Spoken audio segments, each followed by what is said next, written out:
Raider Nation, what's going on? You're watching the Raiders Report on this Friday, which means Friday Happy Hour. Jeremy Chuggs and I have a hell of a show on tap for the entire nation out there. And if you're wondering, Mitch, what's coming up live on today's show? Marcus Peters' impact. How he would impact the Patrick Graham defense if he decides to actually sign with the Raiders. We're, of course, going to do a Raiders mailbag, so you can already start to use your hashtag Raiders, or you can super chat skip the line, get the happy hour rolling, and let's really get our weekend kicked off the right way. Then, next segment up here, I'm going to look at Josh Jacobs, Saquon Barkley. I'm going to tell you which running back ends up signing the franchise tag or his contract extension first, and then we're going to let our hair down here, crack open a beer or two, and you know what? Let's welcome in Jeremy Chuggs, and let's get Friday Happy Hour going. Good morning, Raider Nation!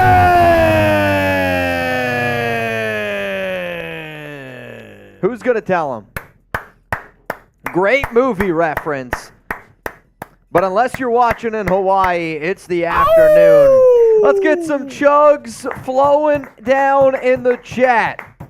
Let's get it going. Now, if you haven't already seen, I want to know where you're watching from. I saw Scott Raider down in the comments. What up, JP from Roanoke, Virginia? Cheers to My Hood Loves Me 804. What up, D? What up, Lakers and Raiders? Franklin Skinner, Martin. Bonjour to you, good sir. Alan Spice, Teen Raider. King Corona from Anaheim. What up, Albuquerque from Ray. Longview, Washington, Los Angeles. Michael Garcia. I see a Reno, Nevada from Anthony Allen. We got 200 people tuned in to the Raiders Report. And we got some questions that we're going to get into. But you know what? I did just get a super chat in the very first one from Rishissimo. Yo, I had fun at the barcode. Can't believe I won that signed Woodson Bourbon whiskey. Shout out to the Wing King. I'll tell you what, one of the coolest parts about those events always is when you know somebody by this picture, right? Oh, yeah. And then he's like, yo, I'm Rishissimo. And I was like, oh, shit. Like, I mean, it's an instant now. I know exactly what he looks like. It's a lot easier to picture him, which might sound weird, when he sends in a super or a comment. Are you sipping on that whiskey? I was going to say, dude, did you try the Woodson whiskey cake? That stuff was elite. I mean, it was absolutely incredible. That would have got you a little bit crazy, I'm not going to lie. But, Rishissimo, I'm glad you had fun. I'm hoping to do more events like that in the future. I'm trying to do an event like that every single year, but because Rishissimo is trying to get this party started, and because he sent in the very first super chat, I figured, you know what, Jeremy, let's show the nation the deals we got today for Raiders Friday Happy Hour. In honor of Brandon Jasper, every 200 likes, we're going to do some tune o'clock. If you're a dad, it is our Father's Day special, so if you're a dad, if you're dad's watching the show, if you want to give a shout out to your dad, kind of like how we play the area code game, if you send in a super chat showing love to a father figure, showing love to your grandfather, I mean, I don't care who it is. If someone calls you daddy. I guess we'll go with that one too. That's Jeremy's role, though. So you show some love to the pops out there for Father's Day. Everyone, we're going to take a drink for that $10 raffle. Jeremy Chuggs and I, we actually have some brand new T-shirts that I am very excited to break out. The nation has been asking for these. Correct. We've been working on them, and finally we have them here. So if you want to just outright buy your own Chargers fans eat corn the long way shirt, you can go to chatsports.com/corn. Luckily for you, we don't only have Chargers, we have Broncos, and then we also have Chiefs fans eat corn the long way. I figured the best way to be able to do a raffle on today's show was to raffle off one of these shirts, and you can pick which one you want to get. But for every time we get a $10, I'll take a drink for that since it is Friday Happy Hour, and you will be entered to win one of those shirts. $50 wheel spin. If you're wondering what the wheel spins are, there's some heavy hitters today. The heavy hitting wheel spins are only 4 options, and they are: I got to do a shot, Jeremy's got to eat one of the nasty jelly beans, I got to chug a beer, or Jeremy's going to do a shot. I said I'll do more drinking because I didn't want anything to do with those jelly beans. I can't do it. There's dead fish, there's vomit, old bandage, no shot. And then not only are we going to do, if you send in a 100, we're going to do a beer bong. However, every 100, it's going to be a team effort on today's show. And we're getting challenged this week by Dolphins Today. So Dolphins Today, they were live yesterday. They had $1,052 in Super Chats. Correct. So in order for us to win, we got to get past what Dolphins Today did. That's the ultimate goal. I want to take down Dolphins Today. They challenged us. So we're going to go and we're going to challenge them as well. So those are your happy hour deals. We're going to be live here for probably 2.5 hours or so. I do try to gotta go by like 5:30, 6 o'clock. Alex and I were going up to visit her dad this weekend, and we got to drive up to their place, which is about 2 hours away. So just something to keep in mind. I won't be doing any driving, though. That I can promise you. Chuck has a better chance of driving tonight than I do. Be real with me. At the top topic of discussion here on the Raiders board. Do you want the Raiders to sign Marcus Peters? Give me an S for sign. Give me a P for pass. The reason why I'm going to continue to talk about this is because the reports are that it seems likely that the Raiders do go out and they bring in the veteran corner. I also talked about him a lot before the NFL draft, and I'll tell y'all, I didn't really want the Raiders to sign him before the draft. I was hoping, we would get a Chris Gonzalez, a Devin Witherspoon. That doesn't happen. So now, it could be a little bit of a different answer, and I'll give you my answer here in a little bit. What do you think, Chugs? You think Marcus Peters, good addition here for the Raiders? I think, like you said, if it's at the right price, hell yeah. I mean, it's always about the right price. No doubt about it. Let's get those S's and P's flowing in the chat. I got shout out to Mount Raidermore. John Borelli says, sign, please. King Eastwick, sign. Matt, sign. What up, Rebel? Sign them or eat corn the long way. I'll tell you this. I don't see anything besides sign down in the comments right now. I don't see a single P. Giggity. I don't see any P's in the chat. I got Raider Pete. What up, Raider Pep? Vincenzo, Robert, Brian, Queen. I saw Queen Sarah Otto sipping on a little, I think it was coconut rum. Ooh. Today. She's pinkies up for Queen Sarah Otto. Vonzie Dominic. What up, Juice 89? We out here entertainment. All spamming those S's. Zeno. Well, I couldn't get Jack and Jeremy, but let's see if I can get you two on agree on a trade. A starting Raiders player for a starting Eagles player. I actually think I have one for this. All right, you go first. I would say for both sides, something that could help them a little bit on each side. I'm listening. Raiders get Fletcher Cox. Interesting. Eagles get Hunter Renfrow. Okay.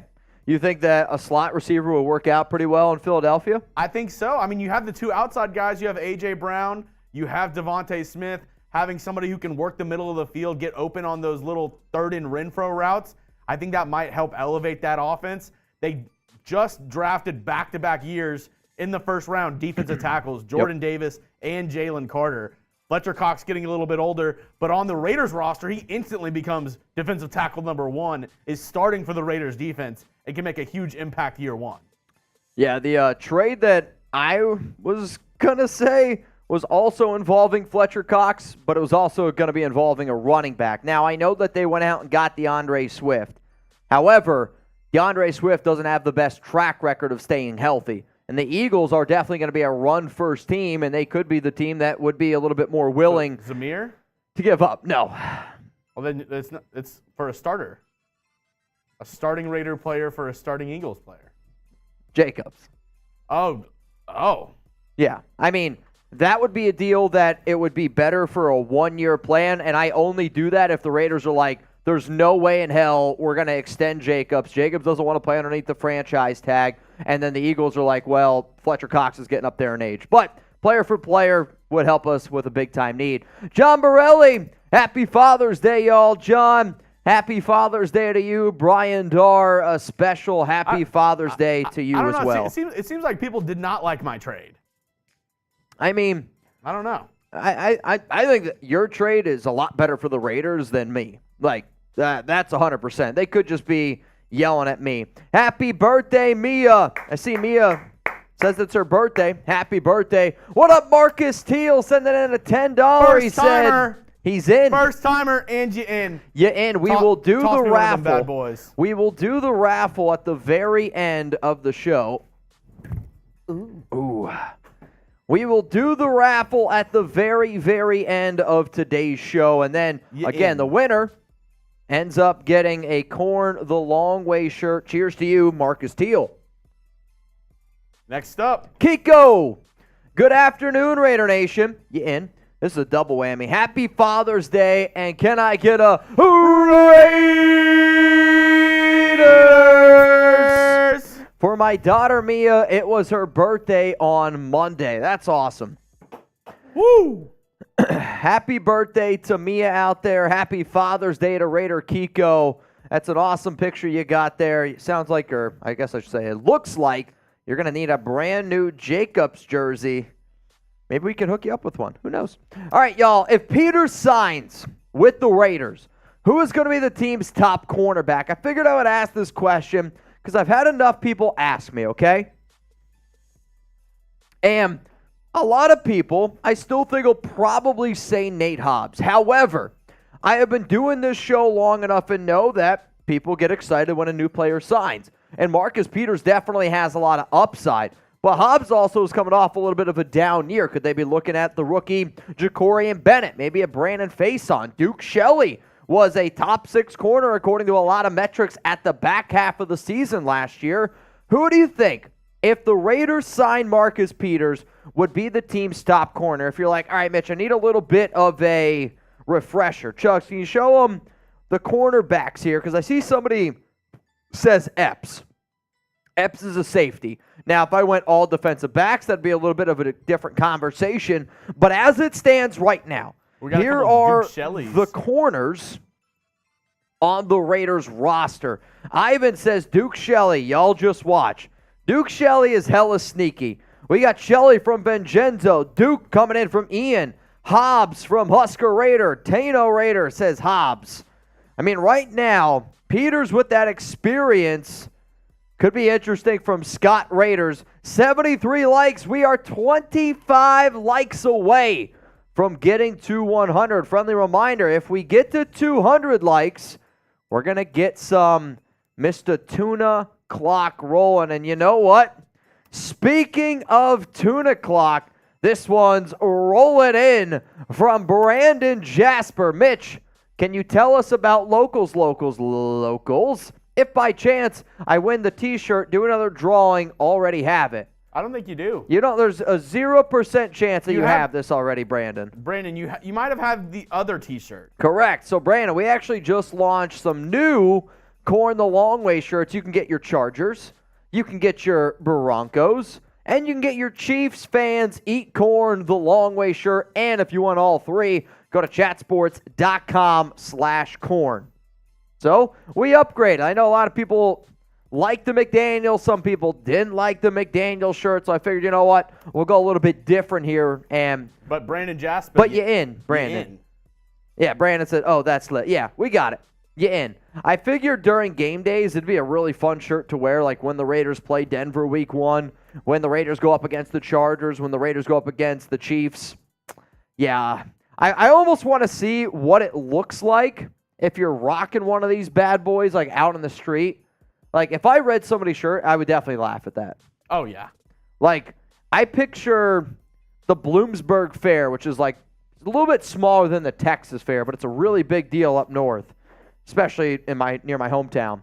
And these people used to always wear these shirts like, if you laugh or smile, then you're this. I think a funny shirt that we could make in the future.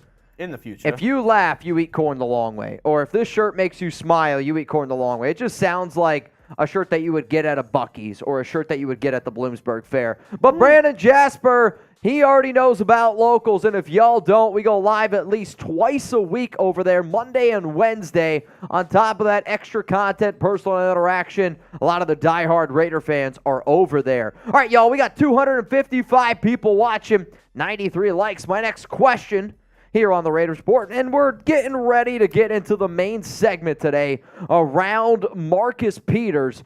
Who do you think's the better running back? And I do think that this is a really important question, and I don't want you to answer this just based on Josh is the Raiders guy, so that's how I'm going to vote on it. I want you to honestly look at both of these players as if you were a general manager, if you were a head coach, and be like, all right, which dude would you rather have as your main running back? Because both Jacobs and Barkley have been hit with the franchise tag. Both of them are scheduled to make $10.09 million this upcoming season. But both want a contract extension. I'm going to tell you coming up here on the Raiders Report which running back ends up either signing that tag first or ends up getting the extension. Let's see. Husker says Saquon. Franklin says JJ. Diehard Raider JJ. Scott Raider JJ.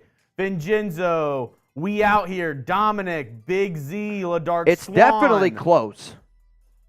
Like, it's a close question. Like, Oh, yeah. And I thought you were talking about in the comments. I was like, it is not close. No, not close in the comments. Robert I figured Jansen, it was Tropical JJ's. Remy, Raiders fan 0804, Steven 69, Queen Sarah Otto. They're all saying JJ. Hey, that's fine. It is super close, but these are the types of conversations that I like to have on the show. When you sit down and just answer super simple ones, that's not fun. I want to actually be able to look at both players, what they bring to the table, and I'm going to go in, break down each one, their strengths, their weaknesses, and which running back I would take. I got Adrian. What up, Adrian? I was thinking worst case, if Renfrow isn't just panning out, he could be a good midseason trade to another contending team. I agree, and allowed Raiders.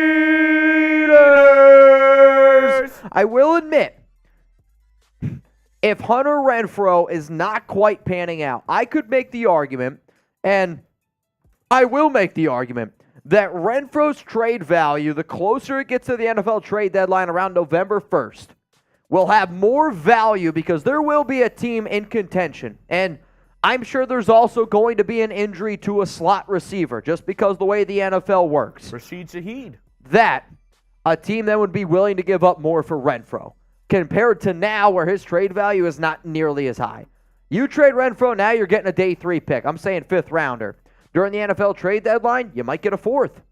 Yeah. Maybe you get a 3rd. 3rd would be a little bit rich for my blood. Maybe you get Fletcher Cox. Oh, man.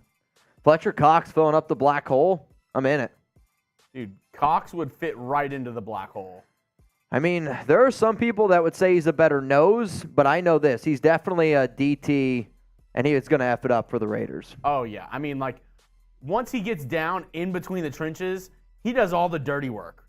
See, my favorite thing that he does when he takes his 3 fingers and he just really shoves them deep into the dirt, that's when you know that this Cox is about to get dirty. Oh, yeah. Oh, yeah. And, Adrian, you were so close, only $5 away, because every $10 Super Chat we get today, you're entered into a raffle. We're going to spin a wheel at the end of today's show. Correct. For one of our new corn t-shirts. Broncos, Chiefs, Chargers, all eating corn the long way. Wow, that was graphic. I hope somebody screen records that and posts that. This is Chuck. This isn't graphic. Very true. It's very true. Maybe I'm just getting to be a bad talent. Some would even say a wasted talent at this point. What up, y'all? Tropical El Loco, Isaac Tano. We got almost 300 people tuned into the Raiders Report. And here's the cool part. If we got a $50 super chat right now, we would get close to a beer bong and a wheel spin. And I'm just saying, it's getting 5 close. entries. And 5 entries. All right, hey. Every 10 in the super chat is an entry. I'm down. Let's get weird. Let's Sucker get wild. free. What up, Tanner Edge? And Isaac Torres. we're 80 likes away from a tuna clock? Oh, dude. A tuna clock right now would hit. A tuna clock right now would hit. Also, shout out to Sergio Orozco. I'm rocking his jersey today. He's been doing some other stuff during the Raiders offseason. It's all good. I know he's going to be back. I know he's going to be ready to really rock and roll. And I mean really rock and roll come the regular season. But Chugs and I, we got some special things up our sleeve. I can't tell you all the details yet, but we got some special things up our sleeve for the month of July that I really think the nation is going to love. What up, Jerome? What up, Steven? What up, Tanner Edge? Chugs, I think it's about that time where it's time. Can I get in the raffle now? We'll let him in. Okay, yeah. He's in. Adrian, we'll let you in, but for everybody else, just know it's one $10 super chat to get in the raffle.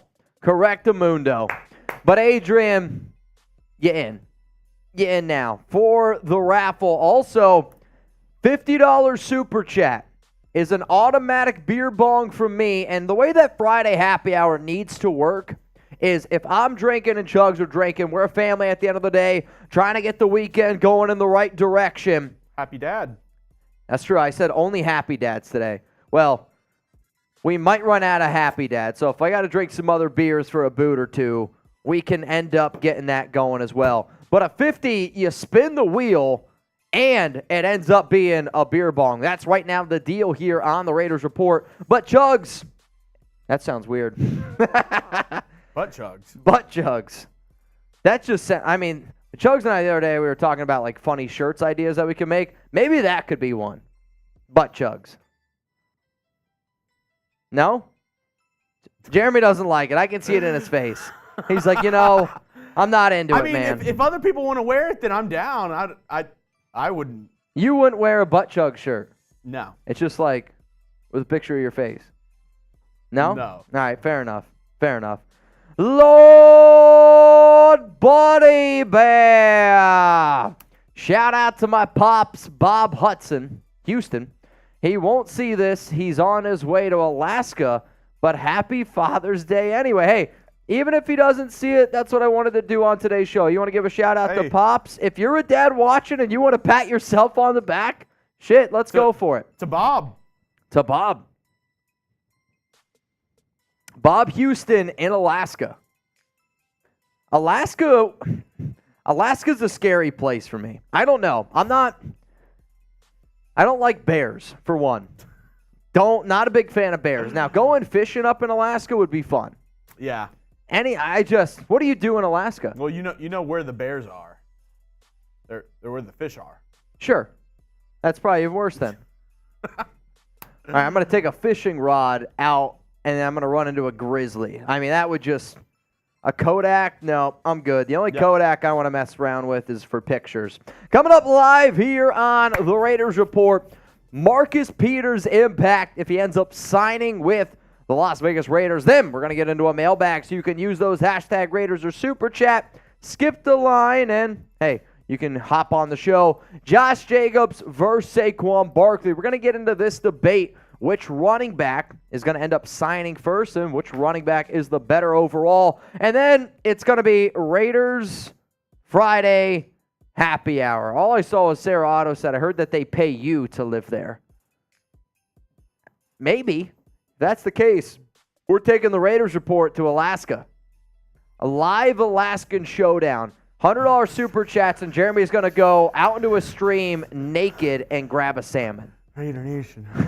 What's going on? Dude, my nips would be rock hard in Alaska. That I know. That I know. All right, let's get this show on the road. I think we're ready. I'm ready to go, Chugs.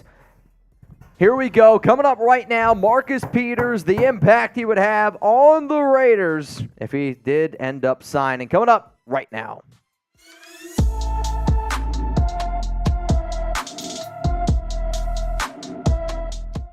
Raider Nation, what's going on? You're watching the Raiders Report. It's Mitchell Renz here. And coming up on the Raiders Report, what to expect if the Raiders sign cornerback Marcus Peters, and the biggest question out there for a lot of people, if they decide to bring in the veteran corner, who exactly is it going to impact the most already in this Raiders secondary? The latest news and rumors around the Raiders and Peters is with the report that the Raiders seem likely to sign Peters before training camp. If you don't know when training camp is, that is July, late July is the area around where training camp usually gets underway.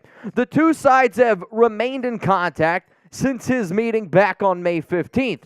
Graphic Raiders said that a deal has been on the table, and a deal has been on the table since that meeting all the way back there on May 15th. When you talk about Peters, a lot of people are going to look at some of the years that he's had in years past, being that ball hawk, being a player who was extremely aggressive, getting an interception too. Hell, his rookie year he had 8. Last season, coming off a year, he had 47 tackles, an interception, and 6 pass breakups. However, the one bit of conversation when you talk about Peters is he is coming off a little bit of a down year. There's no doubt about it. And Honestly, that is to be expected when you consider the fact that he tore his ACL in the year of 2021, and then he had to bounce back quickly. Last year, his coverage stats, a completion percentage against him at 64.3. The yards that he allowed, 711. Touchdowns allowed, 7. Quarterback rating, 113.7. And the reason why I am showing you all these numbers is because just like fans, we're people, right? Like, don't get me wrong, I would be extremely excited if the Raiders went out and signed Peters because of the name value. And there are a lot of players out there that have bigger name value than other people. So be real with me. I want to know, every single person, whether you're watching this live, whether you watch this on another date, type S for sign, type P for pass. Do you want the Raiders to go out and sign Marcus Peters? I'm going to make this the pinned comment on today's show. You're about to get it with the YouTube ad break, so scroll on down and let me know. My answer to this is yes. I do want the Raiders to go out and add Marcus Peters. Why? This team needs a veteran cornerback, and I look at it as a low risk and a high reward type of player. I was on this show before the NFL draft, and I said, I don't want the Raiders to sign Peters. Why? Because at that time, I didn't. I wanted the Raiders to go out and get a top corner during the 2023 NFL draft. But in life and in football, if certain things don't go the way that you originally planned, you have to realize that, okay, it's okay to take a plan B, even if it's at 3 o'clock in the morning and you're looking around Walmart for it. All I'm saying is the Raiders' original plan, or at least my original plan for them, was not to sign Peters. And then the draft happened. And now we're looking at the current players we have on this roster. Now as it stands, I would be okay, and I would encourage Josh McDaniels. I would encourage Dave Ziegler. I would say, hey, Patrick Graham, go out and get yourself a Marcus Peters. Now, if you're wondering, why are all the reasons out there? I'm glad you asked. The Raiders need to force more turnovers. I have a nice turnover chain here at the Raiders Report studio, and I'd like to use it a little bit more. The problem is, I haven't really been able to use it all that often. Last season, in the first year with Graham, with the silver and black, in terms of interceptions, only 6. That was tied for dead last in the National Football League. Fumbles forced, or fumbles recovered, 7. That was tied for 23rd in the National Football League. Total turnovers, 13.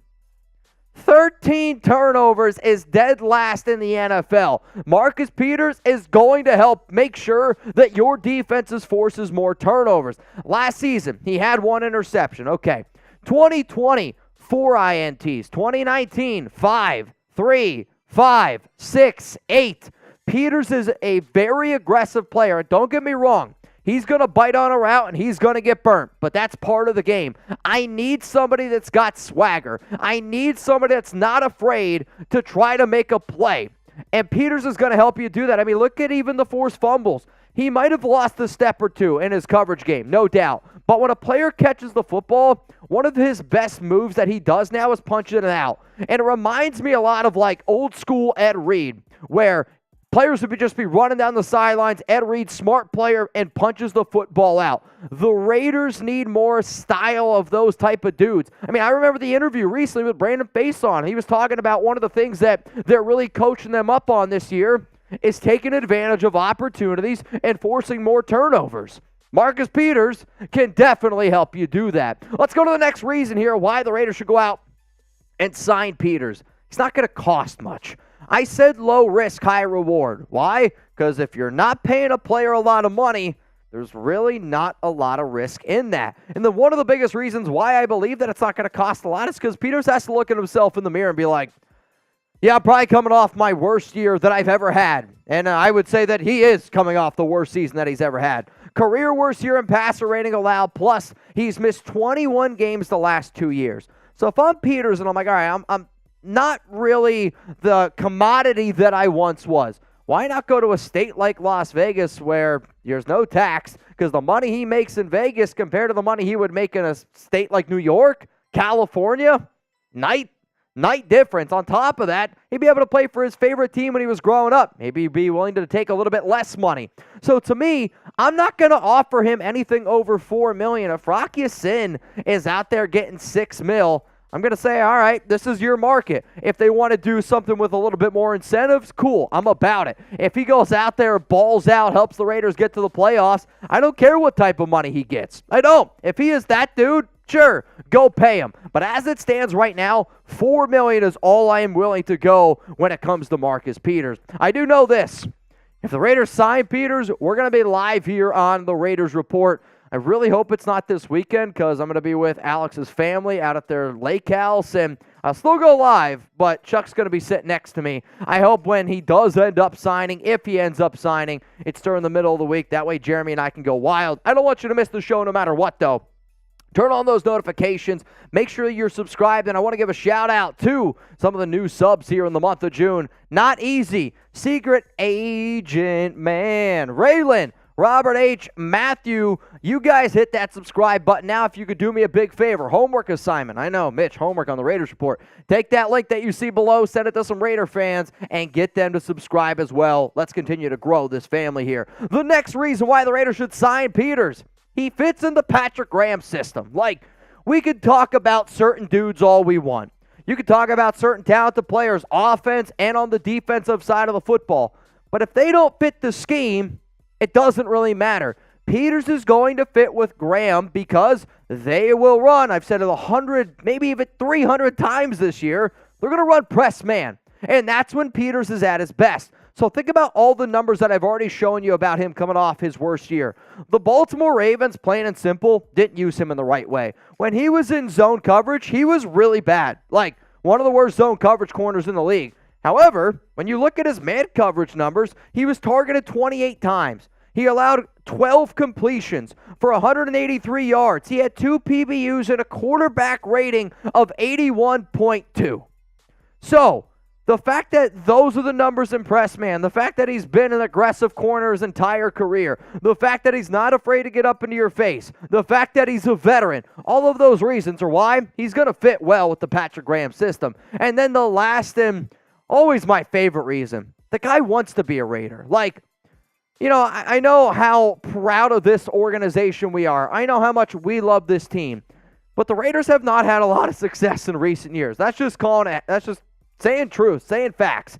So for a team, or for a player to want to play for a team that hasn't won a lot of games at this point of his career, you know, I mean, I want a dude that puts on that helmet, puts on those cleats, walks into the facility every day, takes a lot of pride of being a Raider. And Graphic Raider had the opportunity before the Pro Bowl to talk to Peters, and this is what he had to say. I spoke to Marcus Peters at the Pro Bowl, and he made it clear to me a desire to play for his childhood team, the Las Vegas Raiders. There's a lot of people out there like, guys want to chase rings. Of course he does. He's got a ring, though. So he's already got one. On top of that now, wouldn't it be really cool to just maybe finish your career right up into the sunset with the team that you grew up rooting for? I don't know about you. I think that's something that I would definitely want. Coming up next here on the Raiders Report, how Peters impacts the Raiders. So I just told you why it makes sense for them to sign. But now which players does it impact? How is it going to impact the defense? Is the defense going to look different with Marcus? All those answers are coming up here. But guess what? They're finally here. Y'all have been asking, and Jeremy Chugs and I have delivered. If you want to get your hands on Chargers fans eat corn the long way shirt, go to chatsports.com/corn. If you're like, oh crap, I didn't get my dad anything for Father's Day. What about a Broncos fans eat corn the long way shirt? And if you got a buddy who's a Chiefs fan out there, or if you just want to get yourself something, Chiefs fans eat corn the long way. If you want to get any of our corn collection shirts, go to chatsports.com/corn. That link's going to be available for you guys down in the comments and in the description of today's video. So remember, y'all, you guys are watching the Raiders Board, and we go live every Friday, 4 p.m. Eastern Time, 1 p.m. Pacific. And we always try to get a little bit crazy on these shows, and we're going to get crazy here on today's live show. Now coming up is how Peters impacts the silver and black. Well, the first and the most, I'll say, obvious answer is the Raiders are getting a starting caliber corner. Anytime you can gain a starter, anytime you can add a player that instantly is going to make your defense better, that's a win. It's not rocket science. It's not saying anything crazy, but it's the truth. As it stands right now, this is the Raiders' cornerback room. And I don't necessarily know how much or what the defense would look like exactly because I'm not inside of Josh McDaniels and Patrick Graham's brain. But to me, if I was running this defense and the Raiders went out and they signed Peters, the number one thing I would do is I would kick Nate Hobbs into the slot, which brings me to my next point. Should Hobbs go back to the slot? He played there as a rookie, and he was arguably one of the best slot corners in the National Football League. Entering year 2, struggles a little bit more on the outside. And yes, the Gus Bradley system is easier than the Patrick Graham, but now he's entering year 2. Could you go this route? Could you decide to put Hobbs back in the middle? You put Peters on the outside next to Duke Shelley. This then gives you a lot more versatility and depth with Tyler Hall, Ja'Cory Bennett, Brandon Faison. Like, this team, sneaky good, I'm telling you, if they were to be able to add Marcus Peters. So here's your opportunity and be the coach. Would you start Hobbs in the slot if the Raiders go out and they sign Peters? Or would you maybe start Hobbs and Peters on the outside? You keep Tyler Hall in the middle. Like, what would you do? Would you put Ja'Cory Bennett in the slot? Would you not even start Marcus Peters? All those options are on the table. Give me a yes. Give me a no. I personally would put Hobbs in the slot. Let's go to the next thing here, how it would impact this team. You're probably only going to keep 6 corners. And the reason why you're only going to keep 6 is because you're confident in your 6. If you were like, man, I don't know. I don't know how this cornerback room is going to work out. I don't love what I see. Then you could potentially look at this team ending up going with 7. However, though, with Peters, I see them keeping 6. You know they would end up keeping Peters. You know that they're going to keep Nate Hobbs. Ja'Cory Bennett, lock him in. Brandon Faison, considering the amount of money that they paid him, he would be a lock. I consider Duke Shelley a lock. And then, Tyler Hall, David Long Jr., Sam Webb. The Raiders have a lot of other younger corners, and hell, even corners that they re-signed and signed this offseason, that they would have to make a difficult decision in regards to what they would end up doing with that 53-man roster, because I have done a lot of 53-man roster projections. If you don't believe me, they are available for every single one of y'all up on the channel, and I encourage y'all to go check them out. But to me, these would be the cornerbacks that they would keep. And the more and more 53 roster breakdowns that I do, this is the group of corners that I would like by far the most if the Raiders decided to keep them. So, yeah, I do think it'd be bad news for David Long Jr. We got some more reasons coming up here on the Raiders Report for how exactly, if signed by Las Vegas, Peters impacts this team. The defense gets some swagger, and this is not really one that you can look at and simply say, put a number behind it, a statistic. The way that I look at swagger sometimes is the same way I look at momentum. People can say that it doesn't matter. People can say that it doesn't exist. I'm telling you right now, it does. Momentum is a real thing in sports. So is swagger. If you're not out there playing with confidence, if you don't believe in what your coaches are saying, if you don't believe in your teammates next to you, your brothers that you're going out there with, you're not going to have a lot of swagger. You're not going to have a lot of success. Marcus Peters is going to help bring some of that swagger to the nation. And then the final reason here, I will continue to say that I love when teams have young players, but I really love when a team goes out and they add a savvy veteran. If you don't think Peters is an intelligent player, you don't watch a lot of football. Was he athletically gifted? Yes, no doubt about it. But he had a great eye for the quarterback, and he had a great first step. Why? Dude watches a lot of tape. And when I go back and I look at some of these past defenses, let's just go back in the last 2 years. I told everyone, y'all are going to love the Ron Harmon move. Why? He knows the team. He knows the coaching staff. He knows it like the back of his hand, and he's going to be that player coach. Proved to be right. Then in 2021, Casey Hayward, old man, people are like, he's washed. But it was a good move. Why? He knew the Gus Bradley defense like the back of his hand. And a lot of times, think about it. It's not that far-fetched for a young player in his young 20 years, right? Hell, any NFL player. Sometimes it's easier for that older veteran to be able to communicate with that younger player, translate some coach speak, and help them understand the defense more. That is something that I believe Peters could end up really helping out this defense. And at this point, for how bad this defense has been for as long as they've been bad, I'm willing to go the low risk, high reward at any given moment, and his name right now is Marcus Peters. All right, nation, we are live. We got 300 people watching right now. Shout out to Mario, Vic, David, Zahn. We got Matthew Yoakum, Scott Raiders, Edgar.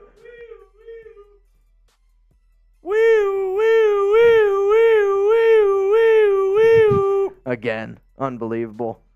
Special deal. Special deal alert. Get it while it's hot. Unbelievable. Perfect timing, Brian.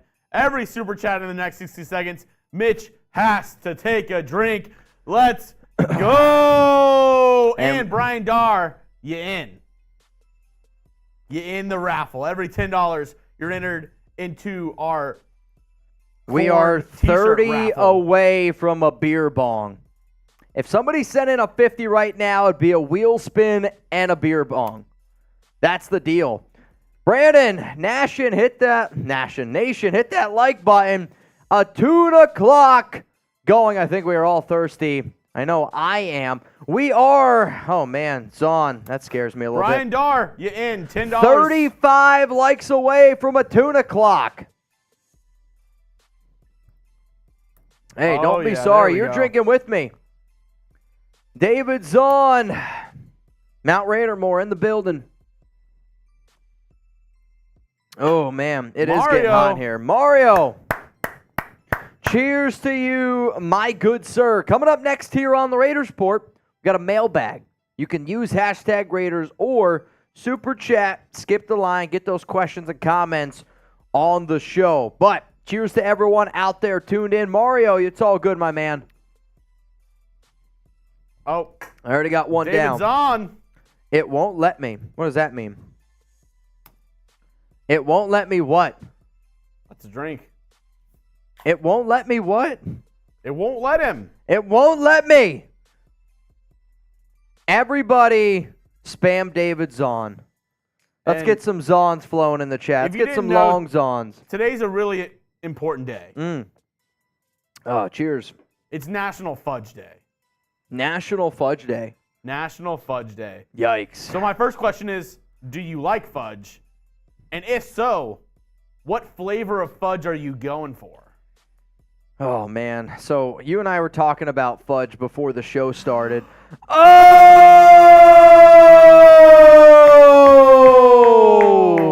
What up, Johnny Scheffler?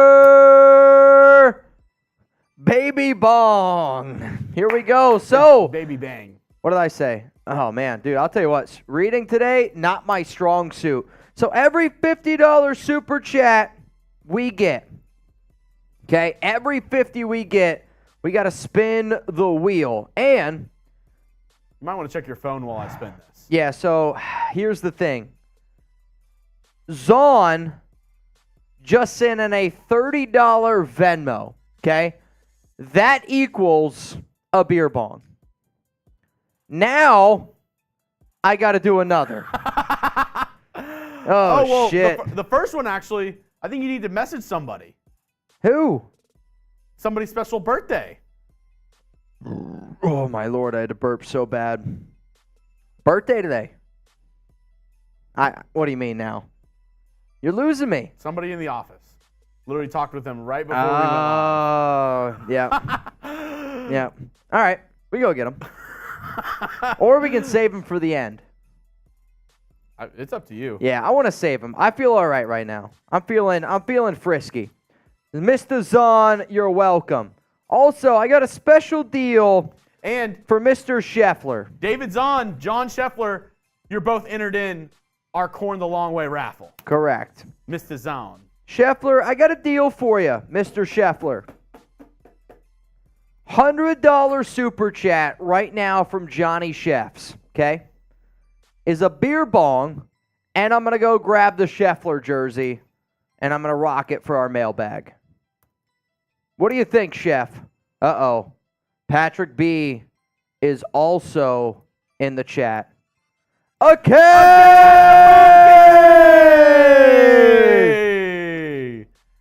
Let's go. He said, it's Friday. Let's get this party started. Do it for the nation. Do it for Zahn.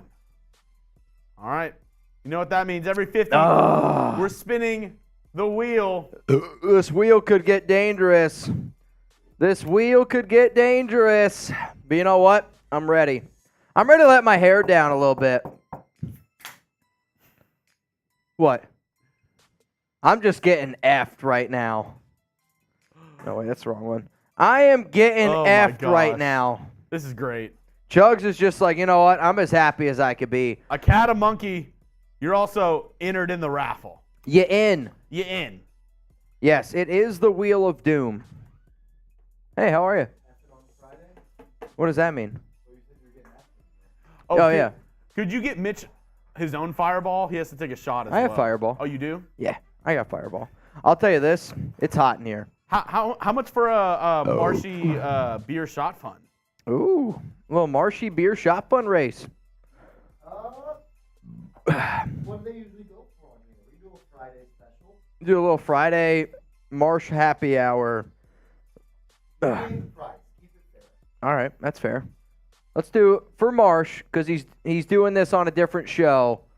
For Denmark. If we get a 50 for Marsh, we'll do a shot fun. In. Marsh said 50. He's in for a shot fun. 50. Go Darren Waller. Oh, my God. Marshall, do you like fudge? It's National Fudge Day. Yeah, I don't love fudge though. Favorite flavor of fudge? No. Just chocolate? Yeah. You got to go for some chocolate White peanut butter. chocolate fudge? Is there white chocolate Man. fudge? I think so. Oh, my fiance in the chat. Oh, I said, hey. I love Marshall- Chugs. I love Chugs too. Marshall says, hey. What's up? No. Tell her I said stop. Oh, Marshall says, sup. A little head nod in there. All right, we're just going to go out of the bottle. Hopefully that's okay with y'all. Oh. Well, All right, Clark. Clark went there. Also, 23 likes away from a little tuna clock. Little tuna clock Ooh. action. Also, I said this at the beginning of the show. We got a battle with Dolphins today. Okay? We're down right now pretty hot. We're down. we're We're down. 875 away. Yeah, we're down big right now. But I got some deals. I got some stuff cooking up here. There's no way you're catching us. There's no way. I do not believe. Who brought this guy in here? nation. I do not believe. Did you guys know? Did you guys Wait, know hey, that? Did you wait, guys wait. know dolphins are If- the #1 mammal that rapes? I did not know that. If we win, beer bong in the dolphin suit? Yeah. You had to think about it. I don't think you're gonna win. All right, How much? What, you got to get to 1,000? we got to get to what I you think- got yesterday. I think yours was We got 1,000. yours I was know. 1,500 or no, 1,052. Yeah, let's get some F the Dolphins in the chat. F some Dolphins in the chat. Get them out of here. Get them out of here. Get him out of here. Patrick B. Personally, I think Patrick B. needs himself a Raiders Report jersey. That's what I think. I think Patrick B. needs himself a Raiders Report jersey. You One know of what, the new Chugs? ones. I've been saying this for a long time, okay? I've been saying this for a very long time. If Patrick B. on today's show sends in a $500 Venmo, because I went back and I looked at it from people who comment, from people who watch the show on a regular basis, 500 Venmo from Patrick B. today. He gets his own Raiders Report jersey. I get to hit the shit out of that gong, and we're going to add him to Mount Raidermore. That's my deal to Patrick B. today. I've been saying to Jeremy for a month, I'm like, dude, we got to add Patrick. We got to add Patrick. We got to do it. He's on this show all the time. Him and Savannah Jean are the couple that I strive to be. So, Patrick, if you're out there, that's my deal to you. You want to be a part of Mount Raidermore, It's today. Let's get it going. We also have some shirts the long way. All right, y'all. Mailbag I'm time. getting thirsty. I'm getting Coming up thirsty. here. I want to do a beer shot fun. I'm getting thirsty. Danny's getting jealous. Somebody just said we're 2 chugs on screen. I don't know. I don't know who said that. We are 12 likes away. 12 likes away from doing a little tuna clock. Who's going to help us get there? Shout out to John Scheffler, a cat, a monkey. What's up, y'all? What is up, all y'all? Rebel Montana. Rebel Montana's always down to party. I know that. Montana. Patrick B. I don't know. Patrick's like, you know what? Teasing. It's a tease, but hey. Zahn usually is always like, you got to throw in a bill. I'm not going to do that for Patrick. We're going to cut that in half for Mr. Patrick B because he does so much for this show already. What up, Matthew Yocon? Martin says, Rebel for Raider more. The way that I do it is like, Patrick is next in line. I think after that would be Rebel. I mean, Rebel's got to be up there. It might be John. Mr. Chef. Chef's got to be up there. I'll tell you what, when Zane to Save Your shows up, those shows are insane. Yeah. I mean, those shows are nuts. Also, good news. We are 1 like away. Who's going to be like 200? Who's going to be like 200? Brandon, literally as we hit 200. That's 2 shots. 2 shots, and it is officially 2:00. Here we go. Every $10 He was super waiting. Chat. Every $10 super chat is a shot. He was waiting. All right, you know what, Chugs? I'm going to put my timer on. And you know what? We're going to let our hair down here a little bit. We're going to go 2-minute tuna clock. 2-minute tuna clock. If y'all don't know, we're a family and we're drinking together. Diehard Raider fan said, been lobbying for Patrick B for a while. Hey, you and me both. Patrick said, I don't have Venmo. Savannah does, but she's not here right now. Hey, it's all right. We'll figure it out, Patrick. When that happens, Patrick B, we'll get you. So you got to have a jersey. Like you got to get a jersey. I have Cash App at Mitchell Renz 365. I have Zelle, but I never remember what that one is either. So PayPal.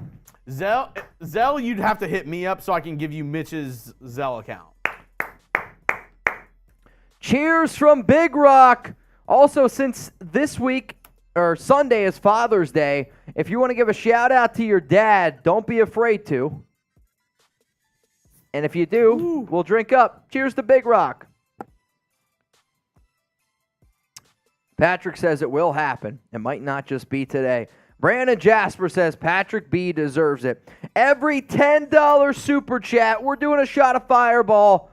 But y'all got to do one, too. That's how this show works, man. What up, Raider Pep? Said, yup, it's time for Pat B to be on the wall. Lord Buddy Bear. Yep. I do PayPal. He's another one. He's right there. Mm-hmm. Buddy Bear, I got to tell you, I audibly laughed out loud when I saw your Choco Bear Tom Brady joke. I don't know if I can say it, but I'm not kidding you. I laughed so hard out loud. Like it wasn't, like sometimes when you're texting somebody and you type like LOL, that's it, timer's up. Raider Kiko. Raider Kiko got it in. For all the daddies out there, I'll take a drink for that. That's a double. It's a double. See, that's a smart man. That's a smart man right there. Aggressive master Raider. But you know when you're like texting somebody and you text somebody LOL, do you actually laugh out loud? No. Usually when I text LOL, it means a lot of air came out of my nostrils. Yes. That time, I laughed out loud.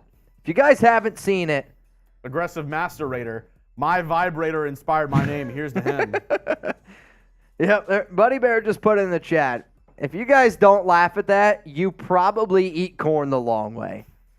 Or you can also taste the popsicle flavor. Coming up next here on the Raiders Report, It's mailbag time here. And you know what? You got to grade that joke by Buddy Bear. Please, everyone, down in the comments right now, grade that joke. For the first time in a while, Yeah. we actually do need more questions for this mailbag. All right, fair enough. We need more questions for the sack, the mail sack. Coming up here on the Raiders Report, Robert Jansen is going to give it an 8.5. I think that's a good benchmark right there. No doubt about it. Hashtag Raiders or Super Chat. Get those questions, comments on the show. My dad's going to give it a solid 9, which if you were to ask my dad, hold up all 10 fingers and rate it, he would give it a 9. Diehard Raider fan, A+, Scott Raiders 9. I just realized this one. I forgot to read Brian's super chat. Okay. Emmeline wants to know who is the legend on here. Her, my son, or me. My wife is a Patriot fan, so she is last. And I'm in. Need to add to my corn shirt collection. Oh, so who is the legend on here? Here's the thing. It's Father's Day weekend, so Emmeline, I'm sorry. I got to go with Dad. Your dad's the legend. I got to go with Dad here. My dad used to always say, I brought you into this world, and I can take you out of it. So I feel like on Father's Day weekend, I got to say that as well. We got 260 people watching. It's Raiders Friday happy hour. We got mailbag time coming up here on the show. If you don't know, you got to use hashtag Raiders, or you can super chat, skip the line. And you know what, Chugs? I got to change my jersey. So I'm going to make a deal out there for some people. I see a Husker Raider in the chat. I see a Husker Raider in the chat right now. Husker, I'm making a deal. $50 super chat from Husker. You spin that wheel, and I put Husker Raiders jersey on for the mailbag. John Borelli, I see you. Brandon Jasper, I see you. The first person to send in a 50, we spin the wheel, and I put the jersey on. Now, if everybody sends in a 50, then guess what? We'll just keep on spinning the wheel. Rebel, deal goes out to you too. If you got a jersey here, it goes out to you. Patrick B, what's up? We will use that for the mailbag. And you in. And you in, Mr. Patrick B. We'll save it for the mail sack. 260 people watching. No matter what, I got to change my jersey. I actually have a Choco Bear already up here, and I got a Tri-Van. If y'all want to say hello to my dad, please, don't be shy. Say hello to my dad. Don't be shy. He doesn't bite. He's a friendly guy. That I can promise you. No? You don't know? He might bite. I'll have to ask. Hashtag Raiders super chat for some mailbag time. Martin saying hello to my dad. What up, Martin? Hopefully you're having a good day. Papa Renz, how we doing? Does anybody want to guess? Do you still have the photo of my dad? No, not in. Can you move it real quick while we're waiting to get some questions in? Let's play a fun game. Rebel Montana took advantage of the deal. Mr. Rebel, I'm in, and put Martin in as well. Also, hi, Marianne. All right, Chugs. So you got to put Martin in. So I'll put Rebel in 3 times and Martin in twice. All right, that sounds good to me. That seems fair. I'll go get my Rebel jersey. Chugs, what I want you to do while I am away is get the picture of my dad, and it's probably my dad and Chuck is, I think, the picture. Yeah. And we're going to play a fun game here because my dad's watching, and we're going to play one of my favorite old school chat sports games, okay? One of my favorite old school Raiders Report chat sports games is Can You Guess the Age? So how about this? Oh. Once the photo gets up, I want you to give some shout-outs to some peeps, and I want y'all to guess how old my dad is. For clarification, My dad is the one in the shirt with the glasses. Just wanted to clarify that. Oh, yeah. All right, get the guesses in right now. How old is my dad? Chugs, give some shout-outs. I'm going to go get the Rebel jersey. Let's see. What's your best guess? How old is this guy? Not Chuck, the guy next to him. Let's go. We got Husker Raider 68, Robert 53, Raider Kiko 52, Mario 63, El Loco Uno 61, Scott Raider 63, Rebel, I thought it was the dog, Matthew Yoakum 65, Lord Buddy Bear 55, John Borelli Bang 62, Daniel Jimenez 46, Jackson Donald 65, B. Joshua McAllister says 72, Queen Sarah Otto says 55, Diehard Raider Fan 365 says 60, Aiden 49, Raiderville says 70. It looks like we've got as young as about 40, 42, as high as 71 with Jimmy MVP. Rebel Montana says 66, Brian Dar 68, Alan Spice says 55, John Scheffler 58, Mario says 72, Matthew 65, I don't know. Patrick B says 57. Mitch's dad is in the chat right now. He's seeing all these. How old do you think Mitch's dad is? We've gotten as low as around 42, as high as about 72. I don't know. Actually, I do not know how old your dad is. I was gonna say, I think I'm the only one. And I hope my dad still knows as well. So, I'll be honest. I do not think I've seen the correct answer yet. Big fella, have you seen the correct answer yet? We've had a ton of numbers.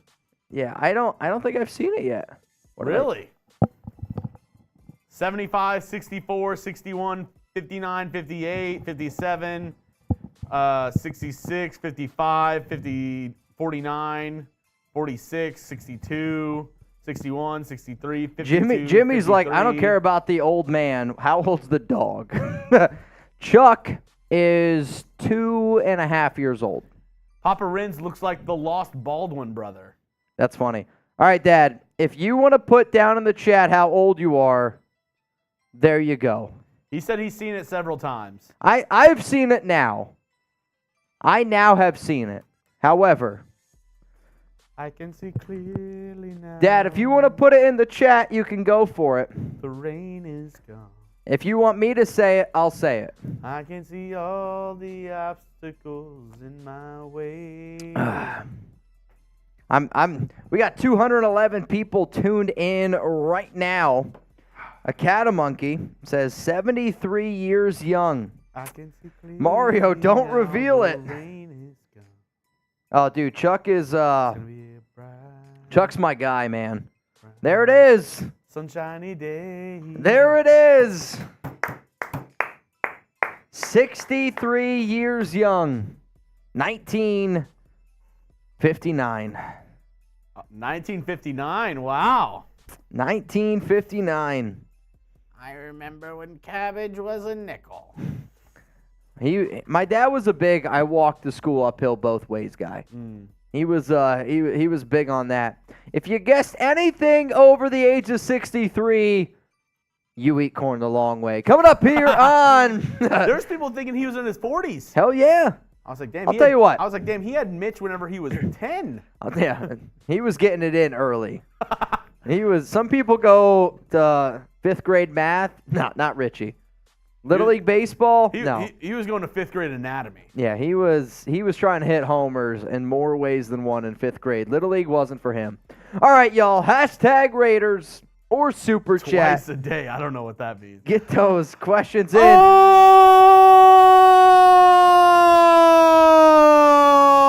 he did it.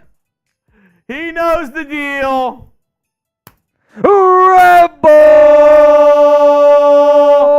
Montana Bang! I know the deal. Rebel. It's a boot. Rebel, that's 10 entries. Do you want it all for you or do you want to split it with you and Martin? Rebel sent in a hundo and needs a boot now. Call Mitchell Renz. 877 boot now. 877 boot now. 877 boot now. All right, Rebel. My question to you is this.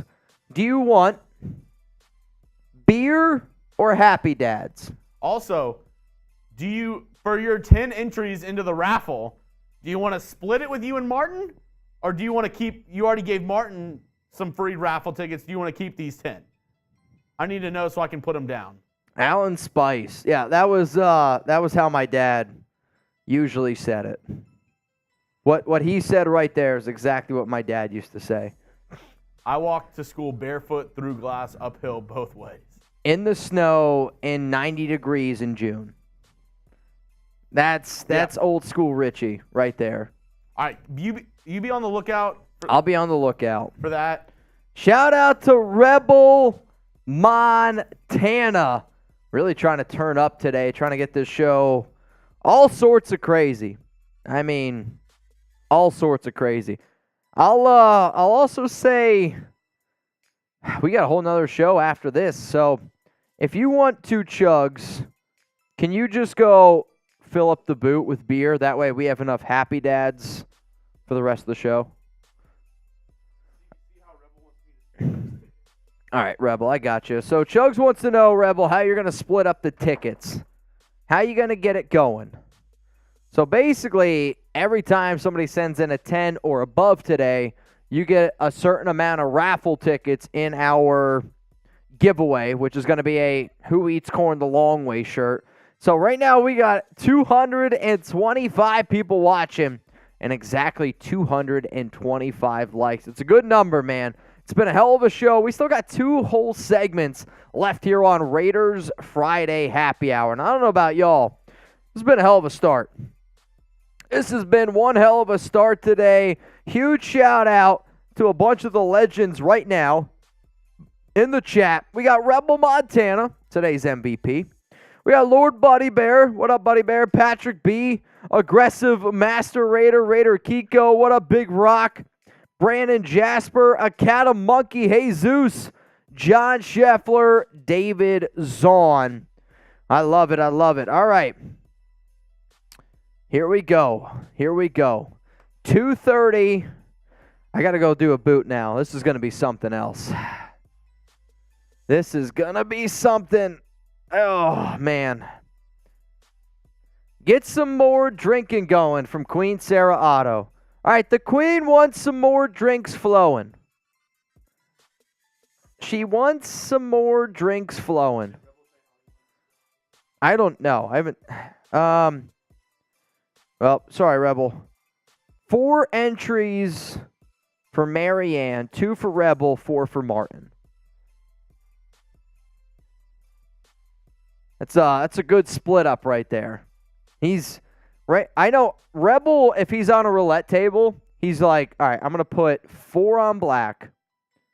I'm gonna put 4 on 1 through 12, and then I'm gonna go 3 on red. Rebel's that kind of guy. I can see it. I can see it. All right, y'all. This was a boot for Mr. Rebel Montana. Luckily today, which Tuesdays I don't eat before those shows. Today, we got Torchy's Tacos, and I crushed some tacos. So, I'm ready to put down some drinks. I am ready to put down some drinks. The stomach is ready to expand. Giggity. Hashtag Raider Super Chat. Get those questions on the mailbag here. Chugs, do you think you could pop up on screen real quick? I'm going to knock down this boot, and then I want to try. So you guys are going to know, okay? You guys are going to know. The people watching this live, y'all will know. You'll know. As soon as I finish this boot, I want to go to the mailbag. Like, okay. I mean, as soon as we do it. Good chance there's going to be a burp in there. And the real ones will know watching live. The real ones will get it. Some other people are going to be like, that was gross. He probably should have done another take. But you guys will know. Shout out to Rebel. The real ones know. Shout out to Rebel.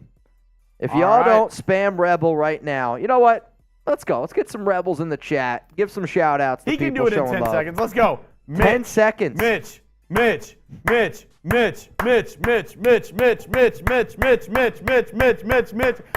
go.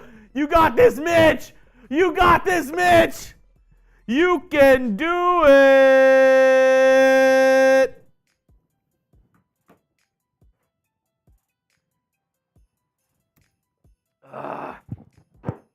Raider Nation, what's going on?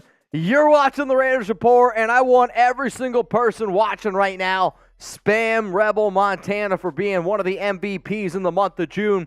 Coming up here on the Raiders Report, this is a mailbag from our Friday happy hour show. And I'm just going to tell you, if you want to get your weekend kicked off the right way, tune into our Friday happy hour shows every single Friday, 4 p.m. Eastern Time, 1 p.m. Pacific. Let's go to a potential new Mount Raidermore member, Patrick B. What up, Patrick B?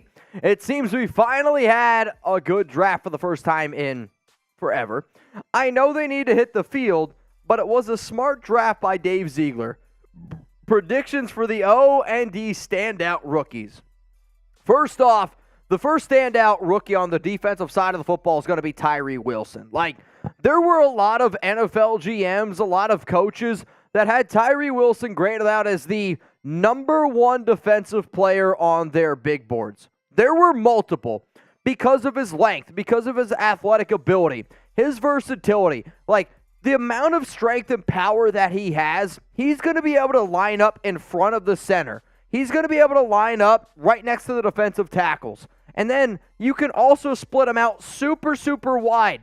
If you're a defensive coordinator like Patrick Graham, you got one guy who's Max Crosby, who is a long and athletic freak. And then there's Tyree Wilson, who is longer, giggity. You can make the argument more athletic than Crosby. The reason why Crosby is a lot different is because he has put the work in and he has mastered his craft. And if Tyree does the same thing, good luck trying to defend those two. From the offensive side of the football, the most common answer I'm going to give you is Michael Mayer. Michael Mayer has an instant impact right away to the offense from a blocking standpoint, from a receiving standpoint. The sleeper, though, on the defensive side of the football, I'm either going to say it's Byron Young or I'm going to go with Chris Smith. If Trevon Merrick struggles in this season, entering year 3, watch out for Chris Smith, who is not the most athletic player out there. He's just a good football player, and he finds himself around the football all the freaking time. Let's go to Brandon Jasper here on the Raiders Report. Is Z and McC going to need a visit from me this year? I hope not, Brandon. I hope nobody gets a visit from Brandon Jasper unless it's a good visit. And the only way it happens is if we're 1-10 on the season. Let's go to Alan Spice.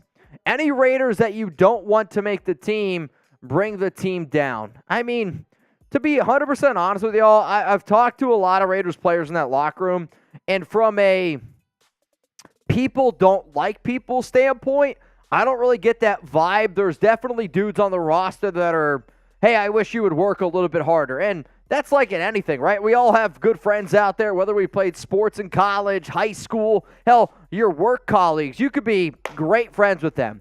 But we always know, this guy could probably work a little bit harder. It's not that. This locker room, the chemistry that team has in the locker room is a lot more solidified this year, where last season, I had a lot of Raiders players tell me it was divided. It was divided between the guys that are buying into Josh McDaniels and then the guys that wish that Rich Bisaccia was still there. Those players aren't there anymore. So now you're going to buy into what we're doing or else you're probably going to be on the way out. Let's go to C. Sizzle. What up, brother? Will Tyree Wilson be another bust for the Raiders? No. The only way that Tyree Wilson is a bust is if he is unhealthy. And I don't always think that if a player is not able to get out onto the field because they are not healthy, it's not fair to call them a bust. I'm going to call them more unlucky. If you get to see, if Tyree Wilson, is as healthy as what Cleveland Ferrell was his first few seasons with the Raiders, we're going to be looking at Wilson as one of the better defensive players in the National Football League, not just on the Raiders. Wilson has the ability to get 10, 12, double-digit sacks every single season. I'm not going to say it's going to happen in year one, but he's that type of player. If I'm telling you, dudes are not made like Tyree Wilson. But you know what? You guys can let me know, and this is actually going to be the pinned comment on today's show since we've already gotten a super chat and a question about it. Will Tyree Wilson be a bust for the Las Vegas Raiders? Scroll on down and let me know. Type B for bust or type NB for no bust. That's an ultimate giggling. I got Chugs giggling in my ear. Rate the Raiders defense right now on a scale of 1 to 10. I'd probably give it a 6. There's a lot of unknown commodities in there. But I do think that this Raiders defense has the opportunity to be an 8, to be a 9. And the only way, I know, 9's a big number. But if a lot of their players can figure it out, Merrick's got high upside. Divine Diablo's got high upside. Nate Hobbs, high upside. Marcus Epps is a hell of a player. Tyree Wilson, Chandler Jones, high upside. There is no arguing that this Raiders defense has players with high upside. It's the ability to unlock it. Now, they also have the other side of it, where if guys still can't figure it out, you're going to go from that 6 where I'm at right now, and I'm going to go down to a 3 or a 4, which is kind of where the Raiders were last season. Let's go to Adrian. You're next up here on the Raiders Report, my brother. I was thinking worst case if Renfro isn't just panning out. That was that boot hitting. He could be a good midseason trade to another contending team. I mean, I will say right now, if the Raiders trade a Renfro, you're going to get like a 5th round pick, maybe a 6th if they really wanted to get rid of him, get rid of some of that cash. If the Raiders are bad and they aren't using Renfro, or if the Raiders are really good and they're still not using Renfro, then you could potentially see his trade value go up a little bit at the NFL trade deadline. However, if he's playing really well and the Raiders are winning, I don't really see the point in trading him. If the Raiders are playing really well and he's not doing anything, well, then you're not really going to get a lot of value for him. If the Raiders are really freaking bad and he's playing really well, that's when you're going to get the most opportunity for him. I don't see a world that exists where Renfro's putting up crazy stats and the Raiders are, not playing well. Let's go to Daniel Thompson. What up, brother? I know you like Bleacher Report. Did you see Jacobs to the Rams for a second trade idea, yes or no? I did see it. Here at Chat Sports, we have all these different Slack channels, and one of the guys at work put in the Slack like, hey, Mitch, I don't know if you saw this, but Josh Jacobs to the Los Angeles Rams. Chugs, if you can make the trade graphic on that, that would be great. Overall, though, when you think about it, the Rams have been an aggressive team. They were bad last season. But this is still a team that I would imagine if Matthew Stafford is fully healthy, they believe that they can win now. And maybe I'm crazy for saying that. But the amount of money that they're paying him, I still think that this team, with their offense, believes that they can win now. And this might be the best offer that you're able to get for Jacobs.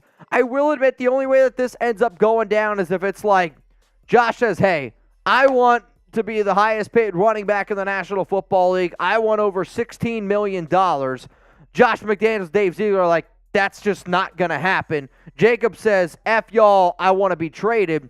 The problem is I just don't see that world existing. But I appreciate the question. Rebel Montana saying no deal. Shout out to Rebel. My question to you out there is, would you do this deal? Who wins it, LV or the Rams? Let me know. I do know this. Anything that happens with Jacobs, if he signs his extension, if he decides to play on the franchise tag, if he ends up getting traded, we're going to make a video about it. And if you believe that Raider Nation is a family, if you think that the nation is a family, type family right now, because it 100% is. Subscribe today. And people who recently just joined our family here, we got Chad Eldridge. We got AM, not PM, hates the PM. We got Rich, Bryson, and Christopher Oliver. Chad, Am, Rich, Bryson, Christopher. See this link down here? Take that link, send it to some Raider fans, and tell them to subscribe to the Raiders Report. Let's go to one of the OGs. What up, Mario? Who is the first of the running backs to fold and strike a deal or hold out? Are you talking about like the guys getting franchise tagged, like Jacobs, Saquon, all those dudes? I do think that Jacobs probably is the dude that ends up getting a deal first. However, negotiations can change all the time. I mean, If you're talking about free agent running backs, I did see that Kareem Hunt has been getting some interest recently from a few NFL teams. Let's go to Brandon Jasper. Chances Tyree Wilson gets more snaps than Jones, even if Wilson is better. If Jones gets more, does come down to us paying Jones. So no matter what, Chandler Jones' deal is locked and loaded. Like, he already took a contract restructure. He makes less money this year. He's got 3 void years, and I've actually explained it before over on Locals. To me, though, I still believe that Chandler ends up probably getting more snaps because the Raiders don't want to rush Tyree Wilson back. They also don't want to put him out to dry right away. Is he ready to play? Yes, but he hasn't played football in a very long time. What I would be more interested in is not so much more snaps overall, but which player is getting more snaps at the end of the year. That is always a lot more important. Now, if you guys don't know, hey, we just launched some brand new Corn the Long Way shirts, and if you want to get your hands on these bad boys, go to chatsports.com/corn. Chiefs, Broncos, Chargers fans all eat corn the long way. The question is, do you have the balls to rock this shirt? If you do, the link's down in the comments. It's down in the description. You can get it at chatsports.com/corn. Let's go to Cruiser. Start Aiden even if Jimmy is recovered. I mean, no, I don't really see why you would do that. You're paying Jimmy Garoppolo $22 million per year. You gave him a lot of guarantees. Like, I don't see why that is the case. Now, if Jimmy Garoppolo fails his physical and then you don't have to pay him the money, I would rather you roll with Aiden O'Connell over Brian Hoyer. But the plan is this. Garoppolo starts this season. Brian Hoyer grooms Aiden O'Connell. And then, if they believe O'Connell's ready to go in 2024, O'Connell is going to be your Raiders starting quarterback in 2024. If they do not believe that that is the case, they will roll with Jimmy Garoppolo yet again. And then, it's no matter what, Aiden O'Connell's job in 2025. Let's go to Jared Rader. Carr apologized for playing bad last season. Wish they could have made it work. I wish they could have made it work too, because if it would have worked, that means the Raiders win a lot more games. It means the Raiders probably make the playoffs, and it means, probably better things for this channel, if I'm being 100% honest with y'all. But at the end of the day, I don't do this show to make people happy. When I was doing the wing eating contest, I looked at both Jermaine and Colton, and I said, hey, you guys might have bad games. My job is to be honest, and if you have a bad game, I got to talk about it, but just know that I will always be in your corner. Same goes for Derek Carr. There has never been a player on this Raiders team that has probably helped my career grow, helped this channel grow more than Derek Carr, and for that reason, I have the utmost respect for that guy. However, my job is to tell y'all the truth. And it was more than time to move on from DC. He's been a mediocre quarterback for a considerably long time. And I'm glad that this Raiders organization did finally move on from him. But it doesn't surprise me that he's apologized. Derek wanted to be a Raider. Derek didn't want to leave. But guess what? Derek also saw all those millions of dollars and said, yeah, I'm going to go to the Saints. So you be the judge right now. Grade Derek Carr's season in 2022. A, B, C, D, or F. This one's going to be interesting. For me, I'm going to give Derek a C, C- grade. He did not play like a top 20 quarterback, and for that reason, you got to give him a C, C- grade. Let's go to Raider Kiko. What's your confidence level in Jimmy Garoppolo if he plays all the games this season? I do have a lot of confidence in Garoppolo to be able to execute Josh McDaniels' offense. However, though, there comes with expectations, right? Like, if Garoppolo plays all 17 and has a phenomenal season, he throws for 27 touchdowns. With this offense, 27 touchdowns, it's not nearly enough. Like, you got Devontae Adams, Jacoby Myers, Hunter Renfrow, the best running back in the league, and Josh Jacobs, Austin Hooper, Michael Mayer. Your quarterback should be able to do a lot more. But Garoppolo has limitations. That's just the truth. I will also admit that Garoppolo with Kyle Shanahan, I don't think that Shanahan's offense is all that friendly for a quarterback like Garoppolo, which did lead to some of his injuries, which probably led to some of his lower numbers. They also had a great defense, so he didn't have to throw as much. I do think that Jimmy can execute this offense, but I'm sitting here saying all 17 games, Jimmy plays great. You're looking at a 10-win season for the Raiders. Probably nothing more than that. Let's go to Robert. With all the positive talk about Cleveland Ferrell getting serious about balling out, do you think he's going to open some eyes this season?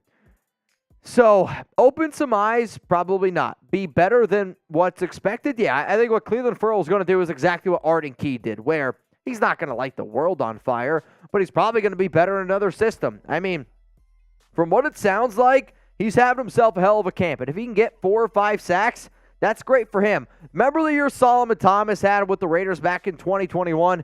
He was a disaster with the 49ers. Comes to the Raiders and gets a brand new chance. It's like, I'm going to use this example, and Alex is going to hate me for this. Imagine dating a girl for a long time. When you break up, guess what? A lot of times that girl or that guy hits the gym and they try to get in the best shape of their life.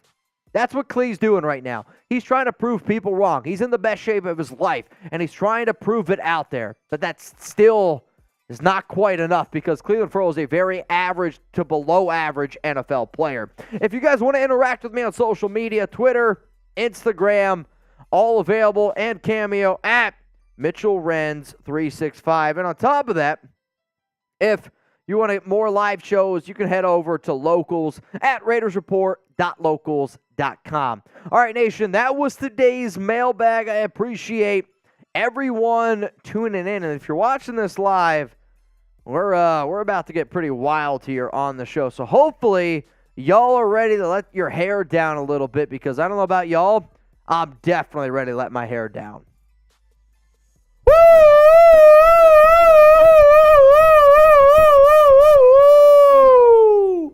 Special deal alert!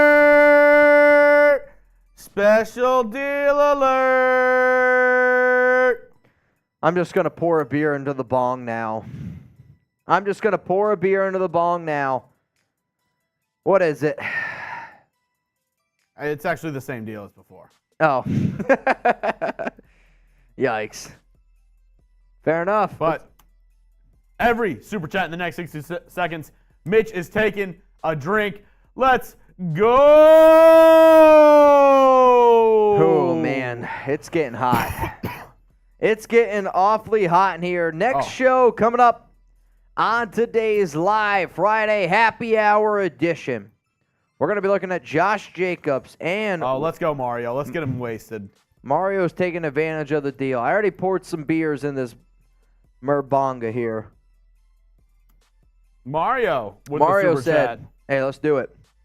See, Mario's got the right idea. Cat a monkey. That's what it's about. Getting the party started. Oh, man. Rebel says, red flag, you didn't spin. What does that mean? Am I missing something here, Rebel? Rebel, talk to me. Why is my mouse going insane right now? Yikes. Rebel, what's wrong? I don't know. Brandon, let's take a drink. Raider Kiko says take a drink. Dustin Hill. You in? Dustin Hill, you in. Did we not spin the wheel for Rebels 50? I don't know if we did. Because I put the jersey on. Yeah, I don't think we did. All right, we're going to spin it. Rebel, that's on us. Hey, when we get these drinks flowing, you guys got to call us out. That's the point. Call us out. Robert says no. All right, Mario, you guys got it. Here comes the spin for Rebels. Row! Oh, shit. Let's go! You guys are going to get your money's worth today, I'll tell you that. Every $50 we spin the wheel. I think Jeremy's back there controlling this wheel. I don't know what's going on today. No. Oh, man. Bro. Rebel said, blah. Bro, you in. I love the fact that he used the B. I do the exact same thing. Oh, man. That's a nightmare. Ro wants to know, pour up, can we go back to Tyree? How long has it been since he's played? I thought he was already ready to rock. Are you talking about Tyree Wilson? She is. So Tyree right now had the Liz Frank injury, and Liz Frank injuries are scary because anytime you deal with a foot, a lot of times it's a bunch of little bones that can break, can re-break. There's screws in there, a lot of complications. I don't think that the Raiders are going to rush him back by any sense of the imagination. However, though, he is expected to be ready by training camp. If they want to really wait on him, I'm okay if they're like, you know what, we're going to give him that extra month. We're going to give him that extra 6 weeks. But I still want Tyree practicing. I still want Tyree out there trying to condition because my biggest fear is that he's not in game shape. And if he's not in game shape, that can lead to other injuries down the line. All right, y'all. I owe you a beer bong here. So I already told Jeremy I poured one up. This is for Rebel, Montana. And then here's the other crazy deal. We are 50 away from another beer bong, and a 50 would be another spin. That would be something, man. And you get 5 raffle tickets. Borelli said, when's happy hour? Honestly, Borelli, we're just doing a whole Friday happy hour at this point. Yeah. I don't know. We're just going for it. One more segment, Josh Jacobs versus Saquon Barkley. Who will get a deal done and who deserves to get a deal done first? Mitch is going to tell you his thoughts in just a moment. That's what they call a tease in the biz. That's what they call a tease in the biz.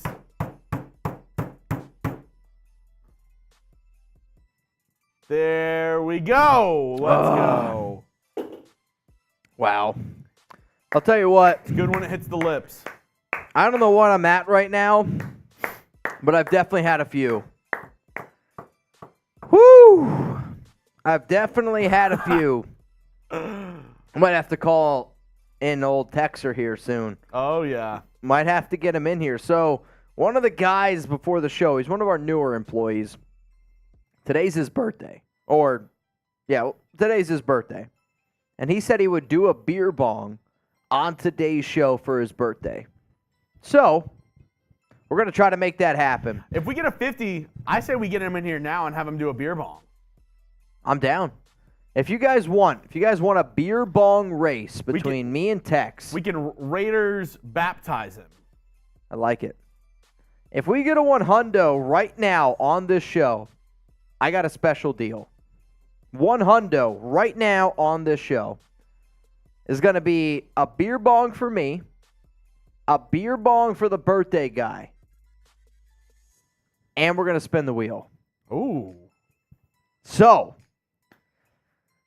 2 beer bongs and a wheel spin. That could be devastating. That's pretty dangerous. Oh, it's a risky deal. I know what I'm going for.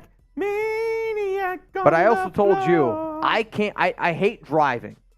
And that's a 2-hour drive.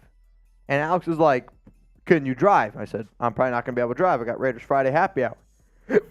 So she goes, "Well, we'll see." My objective, I don't want to drive today. John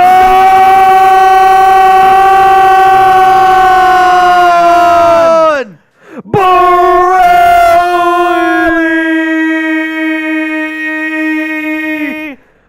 Bang!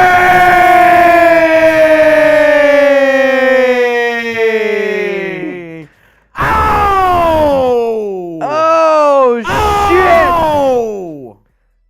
Oh, shit! Mr. John! Borelli! John Borelli! Mario said, "Bang it 2 times." John Borelli! Bang! Oh, my goodness. Let's go! You know what, John? Because you did that, Tex asked if he could hit the gong. I think we got to let Tex hit the gong for his birthday. We're going to do a special thing for birthday for Mr. Tex here. What a legendary moment. I'll tell you this right now. I got to go get my Borelli jersey. I'm rocking the Borelli jersey. John, I'm going to tell you all right now, I don't know if I have a boot in me would hurt. Oh!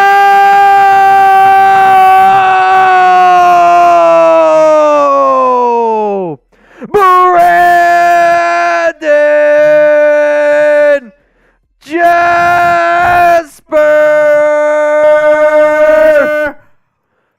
Bang!